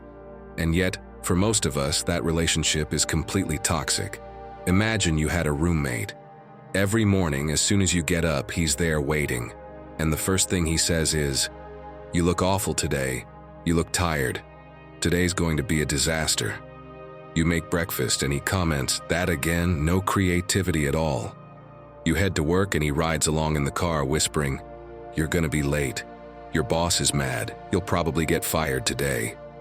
You come home after a long, exhausting day and instead of letting you rest, he starts again. "Did you see the way they looked at you in that meeting? It was awful. Everyone thinks you're a fraud." How long would you last living with someone like that? A week maybe. Then you'd kick them out or you'd leave, because no sane person would tolerate that constant toxicity.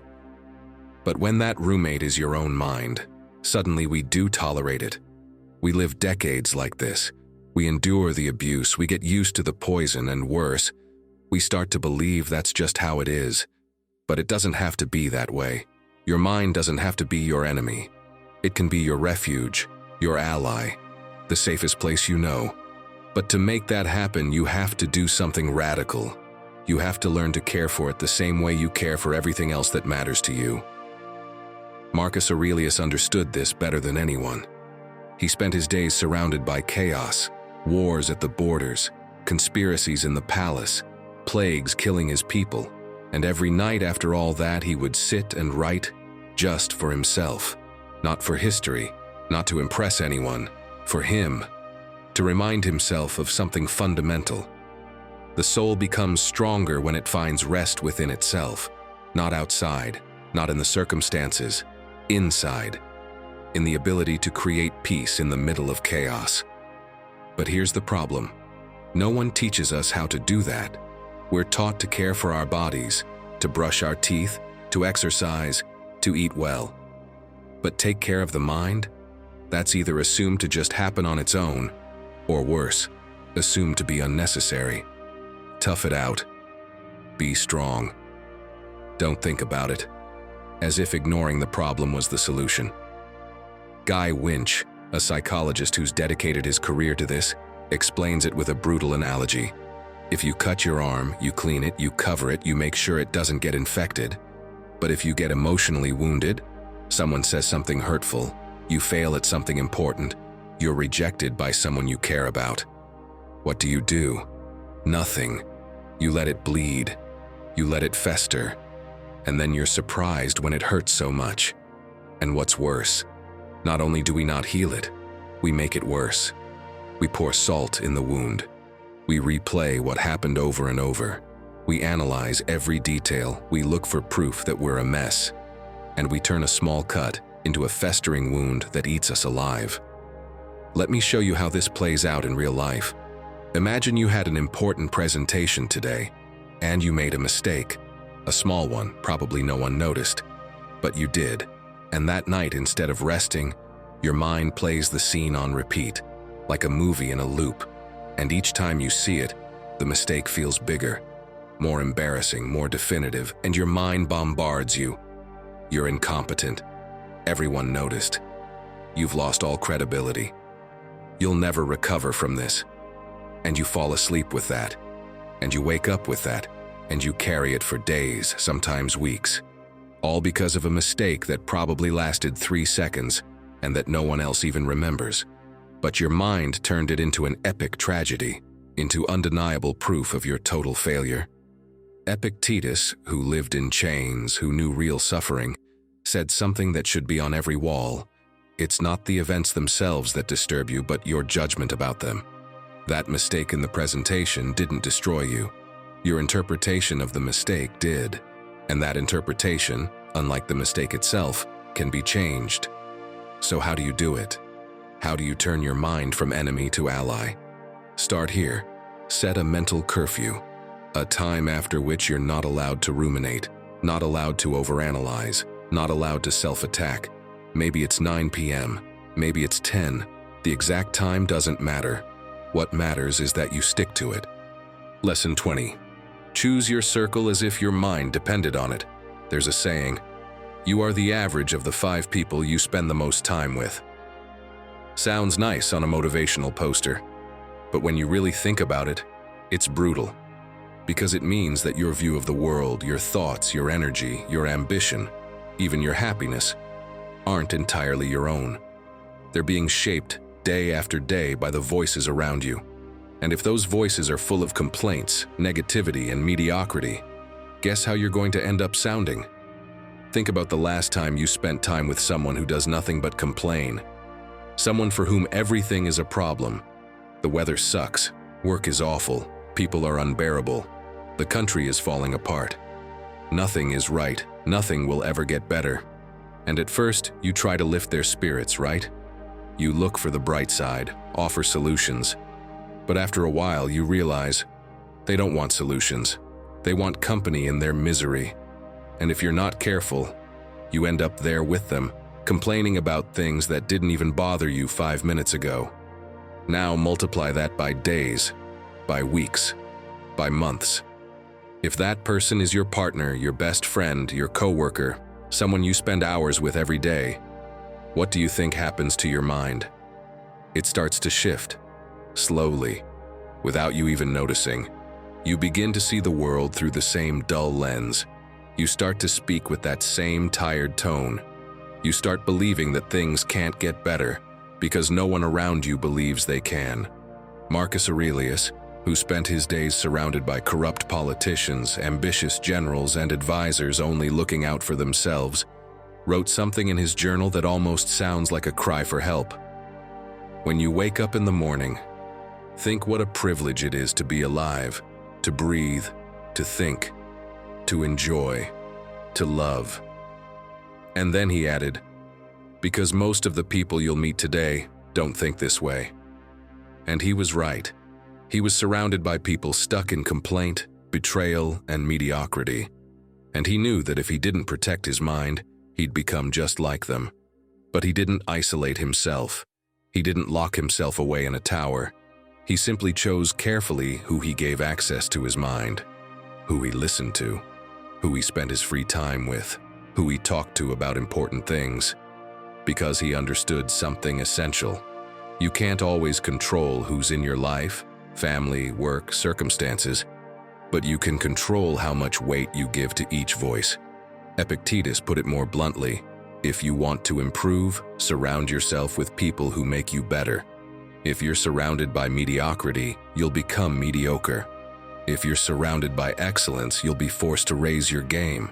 That's not cruelty, it's not elitism, it's mental survival. Because your mind absorbs everything around it, and if you feed it garbage, it's going to produce garbage. Now think about your WhatsApp group, the one everyone's on all day. What do they talk about? What do they share? Are they memes that make you laugh and think? Or complaints disguised as jokes?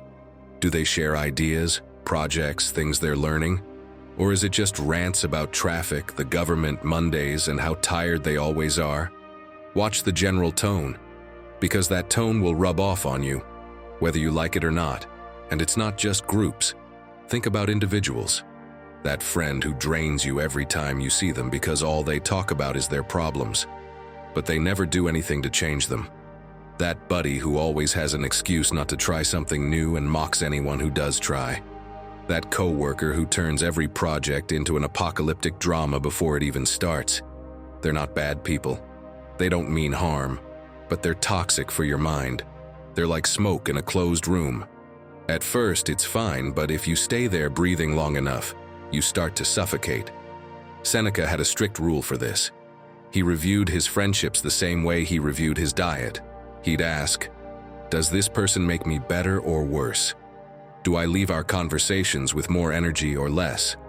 Do they inspire me to grow or drag me down to their level? And if the answer was negative, he'd take distance. No drama, no fights. He'd just let the relationship cool off naturally, because he valued his mental peace too much to sacrifice it for blind loyalty. And here comes the uncomfortable truth no one wants to hear. Sometimes those people are your family, or your lifelong friends, people you truly care about. And yes, it hurts. It hurts to realize that someone you love is doing damage just by the way they see the world. But you have to choose. Will you protect their feelings or your mind? Because you can't always do both. I'm not saying abandon them. I'm saying adjust the dose, set boundaries.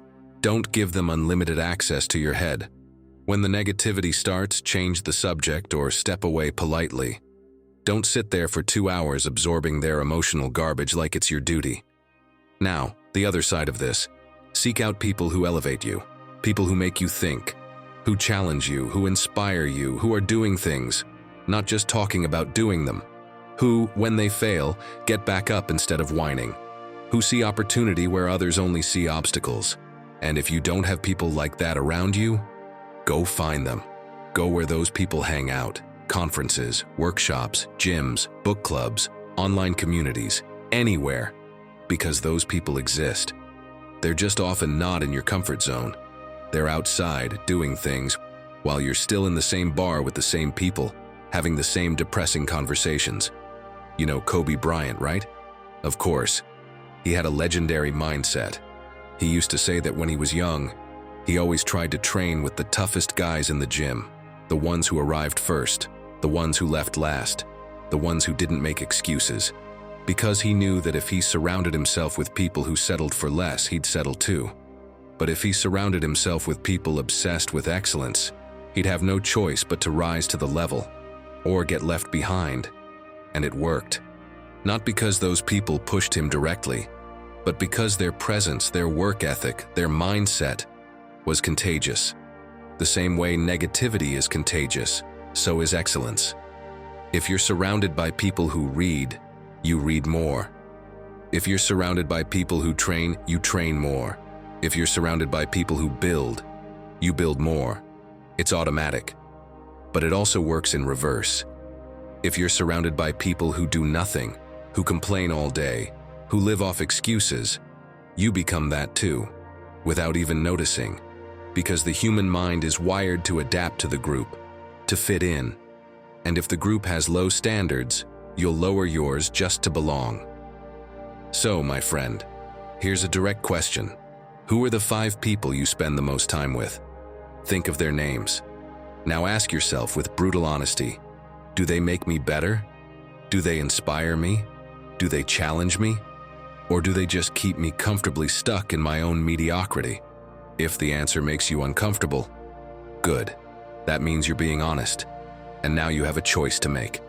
You can keep doing what you've always done, surrounded by the same people, having the same conversations, living the same life. Or you can start making changes. Small at first. Step back from the people who drain you. Move closer to those who energize you. Actively seek out people who are living the way you want to live. Because resetting your life isn't just about changing your habits or your thoughts. It's about changing your environment. It's about understanding that you're not an island. Your mind is constantly being shaped by the voices around it. And if those voices are rotten, your mind will rot too. It doesn't matter how hard you try to think positive if you spend 8 hours a day with people who see everything in black. Marcus Aurelius summed it up in a sentence you should tattoo somewhere. The soul becomes dyed with the color of its thoughts, but it also becomes dyed with the color of the people around it. So choose wisely, because your mind, your energy, your future depend on it. And now I want to ask you something most people avoid. Who is that one person who quietly drains your mind every time you're around them? We all have someone like that. Someone we care about but who wears us down without meaning to. If you feel like sharing, no names, no details, tell me in the comments how being around that person makes you feel. Sometimes putting it into words is the first step toward taking your power back. And if you'd rather not explain, just leave the phrase, "Today I choose who I let into my mind." That way I'll know you're still here, growing with us, and protecting your peace the way it deserves. Lesson 21. Let your routine hold you up when everything falls apart. There was a time when everything felt like it was crashing down on me. My job didn't fulfill me. Relationships felt like a constant uphill battle. And there were days when anxiety didn't even let me breathe. I felt lost, disconnected, like I was stuck in a life that didn't quite fit. But there was something small, that kept me standing. It wasn't grand decisions, motivational quotes, or midnight miracles. It was the fact that I took cold showers every morning, that I went for a 15-minute walk without checking my phone, that I wrote down whatever was on my mind, even if it made no sense. 3 simple things. But those 3 things became my safety rope. They didn't fix my world, but they kept it from swallowing me whole. And the strange part? I wasn't doing it to show anyone. In fact, I felt embarrassed. Because while everyone was posting their perfectly productive mornings online, I was just trying to make it to noon without falling apart. But then I realized I didn't need to prove anything. My transformation wasn't meant to look pretty or be applauded. And that's why I found inspiration in what Marcus Aurelius did in his time. Before the sun even rose, he was already training his mind. He didn't wait for a good day. He prepared himself to endure, no matter what came. That was the routine that held him together. My friend, so often we don't do what we really need because we're afraid of seeming weird, boring, or too disciplined. What people might think holds you back more than your actual need for structure. But if you don't defend your space, no one's going to build it for you. And when things start falling apart, because they will, you won't have anything to hold on to. That's why you need a routine that doesn't rely on your mood. One that works when you're full of energy, and when you've got nothing left in the tank.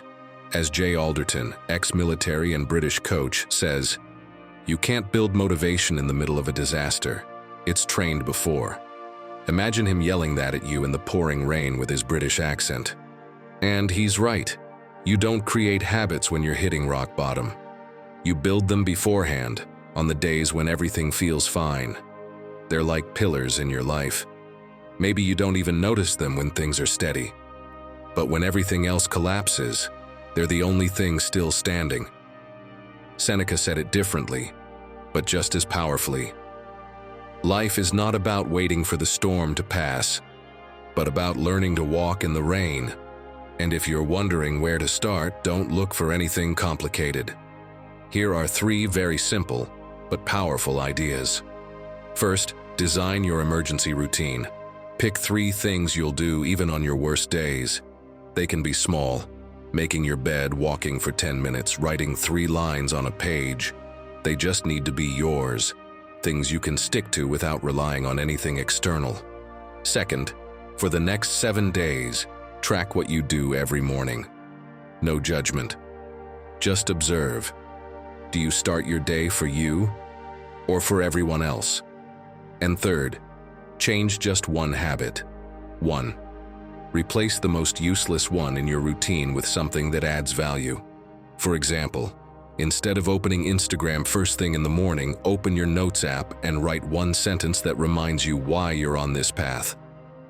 As Seneca wrote, life isn't about waiting for the storm to pass. It's about learning to walk through the rain. And if you don't know what to lean on when everything falls apart, maybe it's time to build something that truly holds you.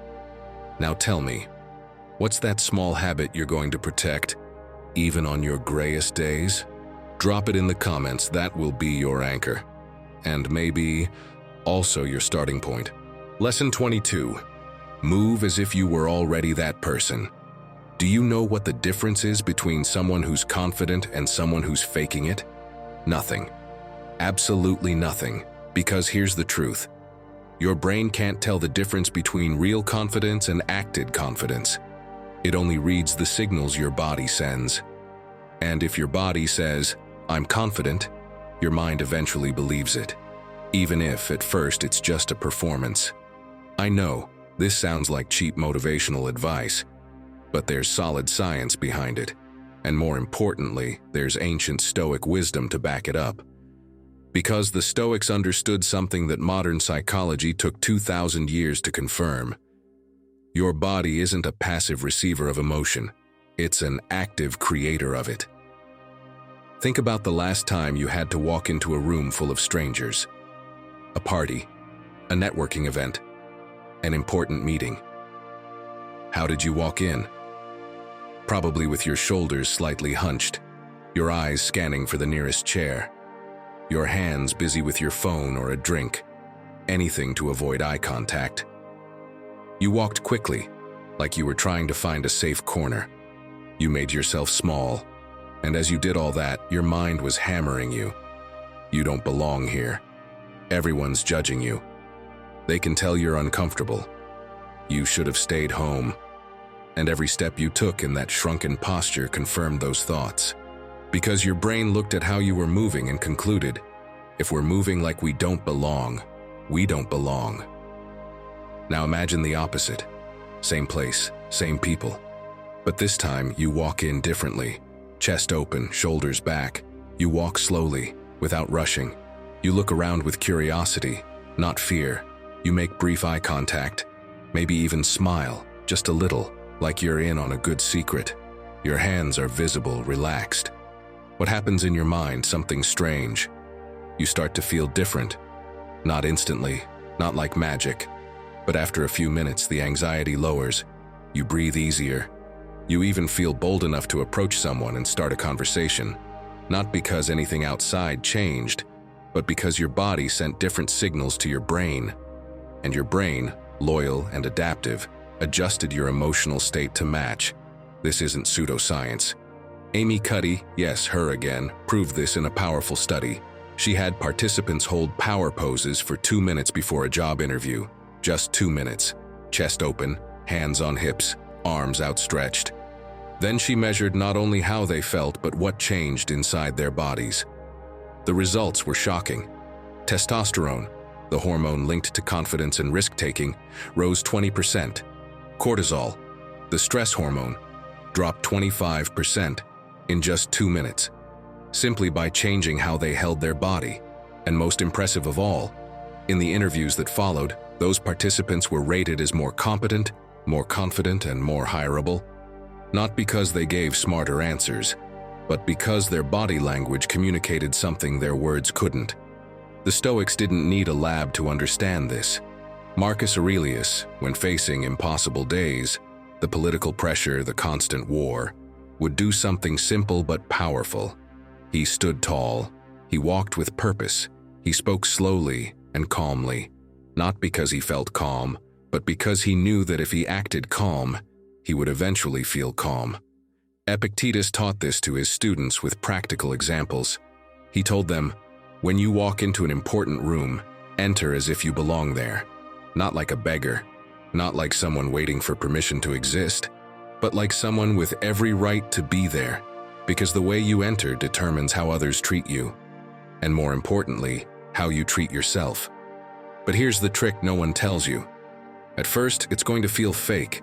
It'll feel like cheap acting, like you're pretending to be someone you're not, and your mind will rebel. This is ridiculous. I'm just acting. People are going to see right through me, and you'll want to return to your comfort posture, the one where you shrink and disappear. Don't. Stay with the discomfort. Because what your mind sees as fake is actually just new. It's not that you're pretending. It's that you're practicing a version of yourself that doesn't feel natural yet. Like when you learn a new language and your words come out clumsy. It doesn't mean you're faking the language. It means you haven't mastered it yet. Seneca had a practice he did every morning. He would visualize the kind of person he wanted to be, not in terms of status or external achievements, but in terms of how that person would move through the world, how they'd walk, speak, react.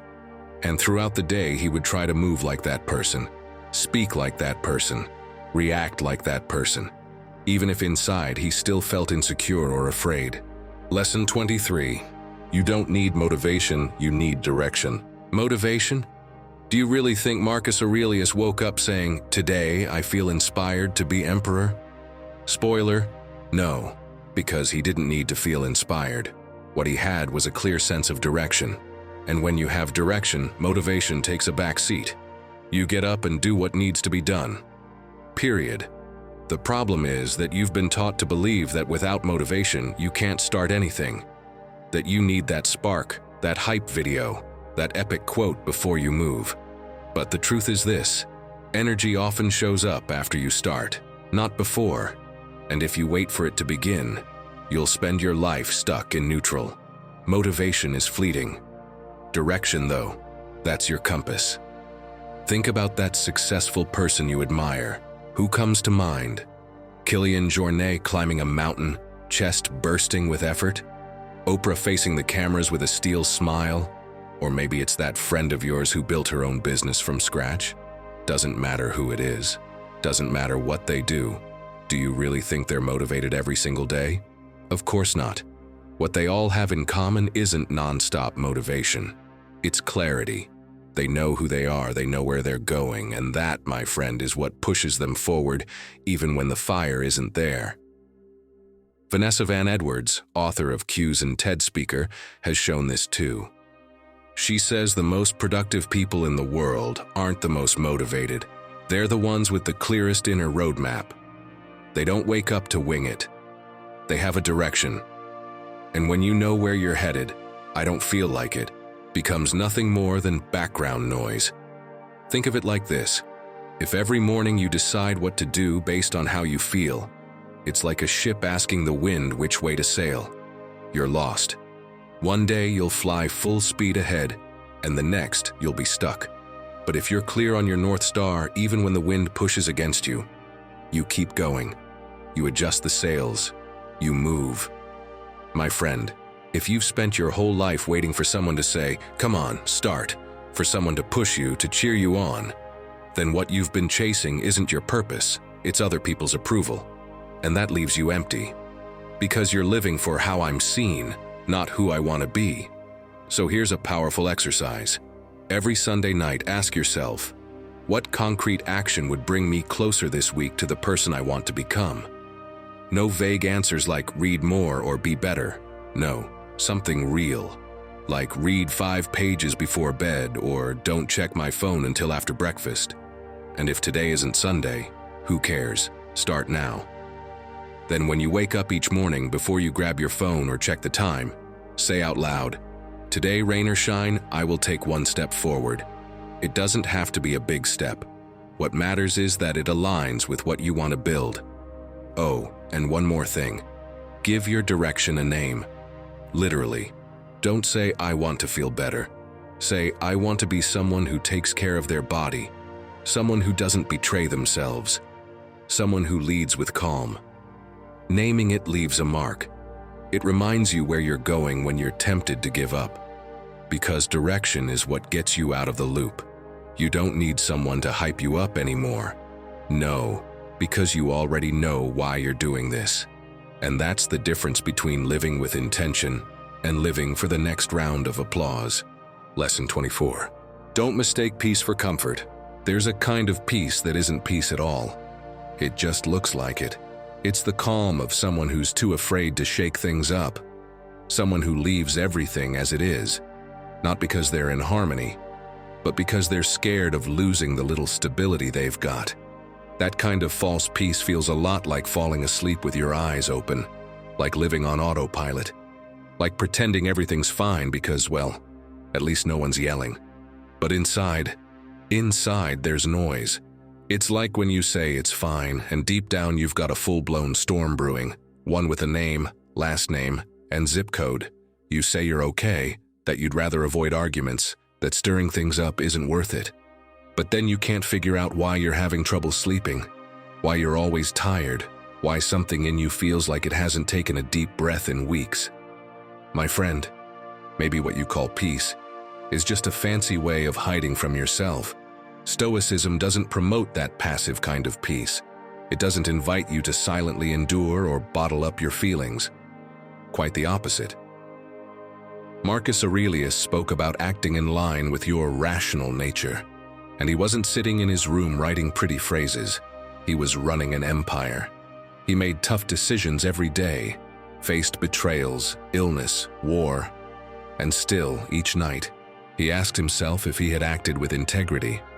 That's real peace, the kind that comes from looking in the mirror and knowing that, even if things aren't perfect, at least you're not betraying yourself. I've swallowed that comfortable peace more times than I care to admit. At a family dinner, one of my cousins, with his usual smug little grin, said, "Well, what do you know about stress? You make your living like some kind of bohemian." He said it in front of everyone casually, like it was nothing, and everyone laughed like it was just an innocent joke. I laughed too, lowered my head, and changed the subject. But inside, I was boiling, because it wasn't just a comment. It was a way of invalidating all the effort, the sleepless nights, the pressure of building something from scratch, of holding on when no one believes in what you're doing. I stayed quiet, yes, and I kept pretending I was fine the whole night. But when I got home, I felt empty, not calm, drained, not physically but emotionally. What really hurt was that I'd let myself down. That night, lying in bed, unable to sleep, that comment kept echoing in my head. And then I remembered something I'd heard on Sarah Desai's podcast. She talked about performative peace, that false calm we put on to avoid discomfort, to keep the peace. But that leaves us hollow inside. And I realized that's exactly what had happened to me. I hadn't stayed quiet out of maturity or wisdom. I'd stayed quiet out of fear. And that's not peace, that's surrender. My friend, if this resonates with you, if you know deep down you've been faking peace just to fit in, if you suspect that the calm you show the world isn't real but a way to protect yourself, then maybe it's time to move. So here are a few steps if they help. Next time you feel the urge to stay silent, ask yourself, am I letting this go because it truly doesn't matter? Or because I'm afraid of conflict? Be honest, not with others, with yourself. Then say what you really think out loud, even if it's just in front of the mirror. If it's hard to look at yourself, if something tenses up inside, that's not peace, that's repression. And finally, do something that pushes you out of your safe little bubble. Talk to that colleague you always avoid. Pitch that idea you're embarrassed about. Sign up for a class where you don't know anyone. Because if your life only feels comfortable but never moves you, then you're not at peace. You're stuck. So now tell me, what if that calm you keep showing off is just a pause between two fears? Real peace isn't the absence of problems. It's the presence of courage. Don't confuse being comfortable with being alive. True peace doesn't come from avoiding the world. It comes from facing it, from within, because it's there, in the middle of the movement, that a steady life is built. A life that doesn't need external approval to feel grounded. Lesson number 25. Destroy the stories that paralyze you. I'm going to tell you something you probably don't want to hear, but absolutely need to understand. Most of your limitations aren't real. They're fiction. Stories you wrote years ago when you were younger, more vulnerable, more afraid. And ever since, you've been rereading them every single day like they were sacred scriptures. As if what happened once defines what can happen forever. Picture this. You're 15, sitting in math class. The teacher calls you to the board to solve a problem. You walk up, legs shaking, everyone's staring. You grab the chalk. Your mind goes blank. The numbers swim around senselessly. You sweat. You stutter. And then, from the back, someone lets out a little laugh, barely audible. But to you, it sounds like thunder. The teacher mutters something like, "You better sit down." And you go back to your seat, face burning, feeling like everyone just stamped you with the label, class idiot. That afternoon, you get home, shut yourself in your room, and right there, in that moment, without even realizing it, you write the first line of a story that will haunt you for decades. I'm not good at math, but you don't stop there, you expand it. I'm not good at anything that requires logic. Then, I'm not smart. Eventually, I can't handle hard things. Now you're 35. Someone offers you an opportunity that involves data analysis, or learning programming, or handling budgets, and without thinking twice, you say no. That's just not my thing. You don't even try. You don't even stop to ask if it's still true, because you've spent 20 years rereading that same story. And now you believe it completely. Psychologists call these limiting beliefs, but that term sounds too clinical, too sterile. What they really are is something more raw. They're chains. Chains you put on yourself that you've been dragging around even though the prison door has been wide open for years. Marcus Aurelius had all the power in the world. He could command armies, change laws with a word. And yet, in his private notebooks, he wrote over and over about his real enemy, his own untamed thoughts. There's one line he repeated like a spell against the chaos. The soul becomes dyed with the color of its thoughts. If you let toxic thoughts stay, eventually you become them. You turn dull inside, heavy, bitter. Not because the world is terrible, but because you've chosen to see only the terrible in it. And here comes the part that stings, but you need to hear it. No one can reset your life for you. Not a spiritual coach, not a therapist, not a partner, not a friend. No one can get inside your head and clean up that mess. It's just you, only you. And as long as you let that voice write your story, you'll stay stuck in the version of yourself you've come to resent. But there's hope, because that voice isn't invincible. It's just a habit, badly learned, and habits can be broken. The very first thing you need to do seriously is to catch it in the act. When it talks, when it says something destructive, shut it down. Don't let it roll on like it's nothing. Imagine that voice is a real person standing in front of you. Would you let a stranger speak to you like that? Would you allow someone to call you useless, worthless, hopeless? Of course not. So why let yourself say those things? Start writing down everything you tell yourself. Keep a record on your phone, in a notebook, wherever. When you catch yourself thinking, "I'm a mess," write it. If you hear yourself say, "No one takes me seriously," write that too. Make a list of all the toxic scripts you've been looping on repeat. Then, when you have a quiet moment, read them out loud, as if you were saying them to someone else. You'll feel ashamed. You'll realize how brutal they sound once they're dragged into the light. Because here's the truth. Your brain doesn't know the difference between fact and repetition. Say something enough times, and it becomes your reality, even if it's a lie. Look, those stories aren't just words. They're self-fulfilling prophecies. Tell yourself you can't, and you'll find 1,000 reasons why you can't. Tell yourself you can try, and you'll find at least one way to make it happen. The problem is, These stories don't feel like lies. They feel like facts, like undeniable truths. Because you've repeated them for so long, they've hardened. They've become part of your identity. That's just how I am. That's my life. People like me don't. And every time you act according to that story, you strengthen it. It becomes a loop. You say, I'm not good at public speaking, so you avoid it. And because you avoid it, you never improve. And because you never improve, you stay bad at it, which proves your story. And on it goes. Let me make it real for you. Imagine your story is, I'm not a creative person. Maybe someone said something dumb when you were a kid, or you had one bad art class. Doesn't matter. Now every time someone asks for ideas in a meeting, you stay quiet. I'm not creative, better let the others speak. A creative project comes up, you don't even consider it. That's not for me. And year after year, you deny yourself the chance to prove that story wrong, because you're afraid. Afraid to try and discover it might actually be true. Because as long as you don't try, you can keep pretending you could do it if you really wanted to. But if you try and fail, then what?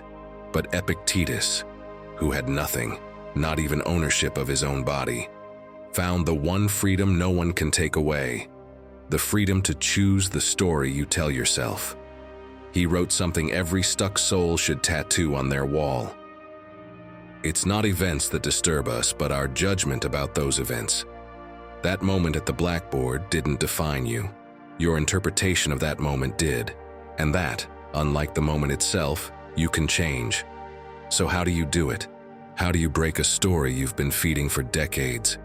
It starts with brutal honesty. Sit down, grab a piece of paper, and write down the stories you've been telling yourself. The ones that start with I am, or I'm not, or I never. All of them. No censoring, no shame. I'm not good with people. I don't deserve success. I always ruin relationships. I have no willpower. I'm too old to change. I'm not the kind of person who exercises.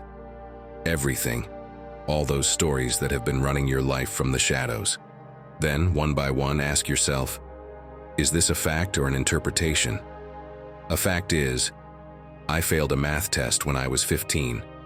An interpretation is, I'm bad at math. See the difference? The fact is an event. The interpretation is the story you wrapped around it. And stories can be rewritten. Now comes the most important part. For every limiting story, write a new one. Not a cheesy motivational lie, not I'm the best at everything, just something honest, fair, and closer to the truth. Like, I failed a math test at 15. That doesn't mean I can't learn math now if I try. Or, I've messed up relationships before. That doesn't mean I'm doomed to repeat it. It means I've got things to work on. Seneca did this all the time. Every night he'd review his day and ask, what story did I tell myself today? Did it help me or limit me? And if it limited him, he rewrote it intentionally, consciously, because he knew that an unchecked mind defaults to the negative, the dramatic, the victim narrative, and he couldn't afford that if he wanted to live well. But it's not enough to identify the story and rewrite it. You have to challenge it with action. Your brain won't believe the new narrative just because you wrote it down nicely. It needs evidence. It needs proof. So if your story is, I'm not good at talking to new people, your job is to find one low-stakes situation and go talk to someone. At a cafe, in a line, at a casual event. And when you do, no matter how awkward or imperfect, that's proof. That's data.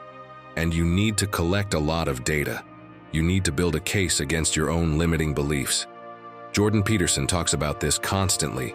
He says most people live trapped in stories they wrote years ago, based on limited information, interpreted by immature versions of themselves.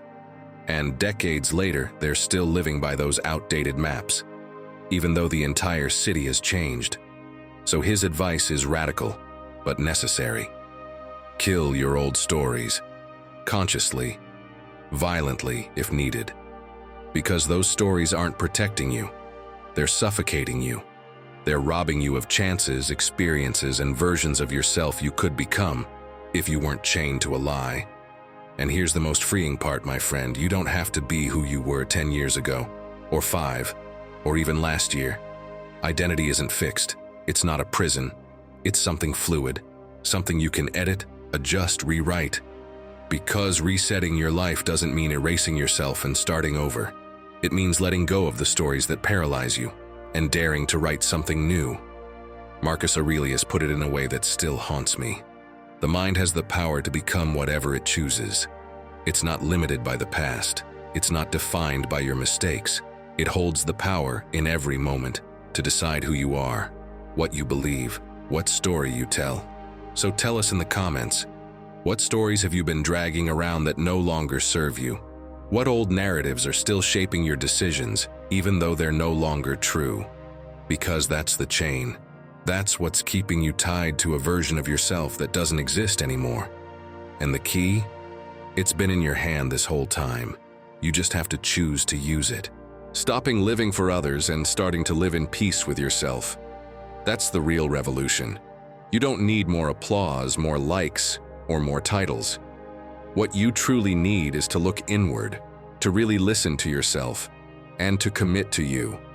Every time you choose to respect yourself, take care of yourself, and act from your core, you're rebuilding your life on something solid. And that solidity, my friend, doesn't come from what others say. It comes from you. If you've made it this far, drop this in the comments. I'm starting with me. That tells me you're part of this community that doesn't give up. Subscribe and turn on the bell so we can walk this path of wisdom together. You've got more videos on screen waiting for you, because every step counts. Click now, and let's keep learning together.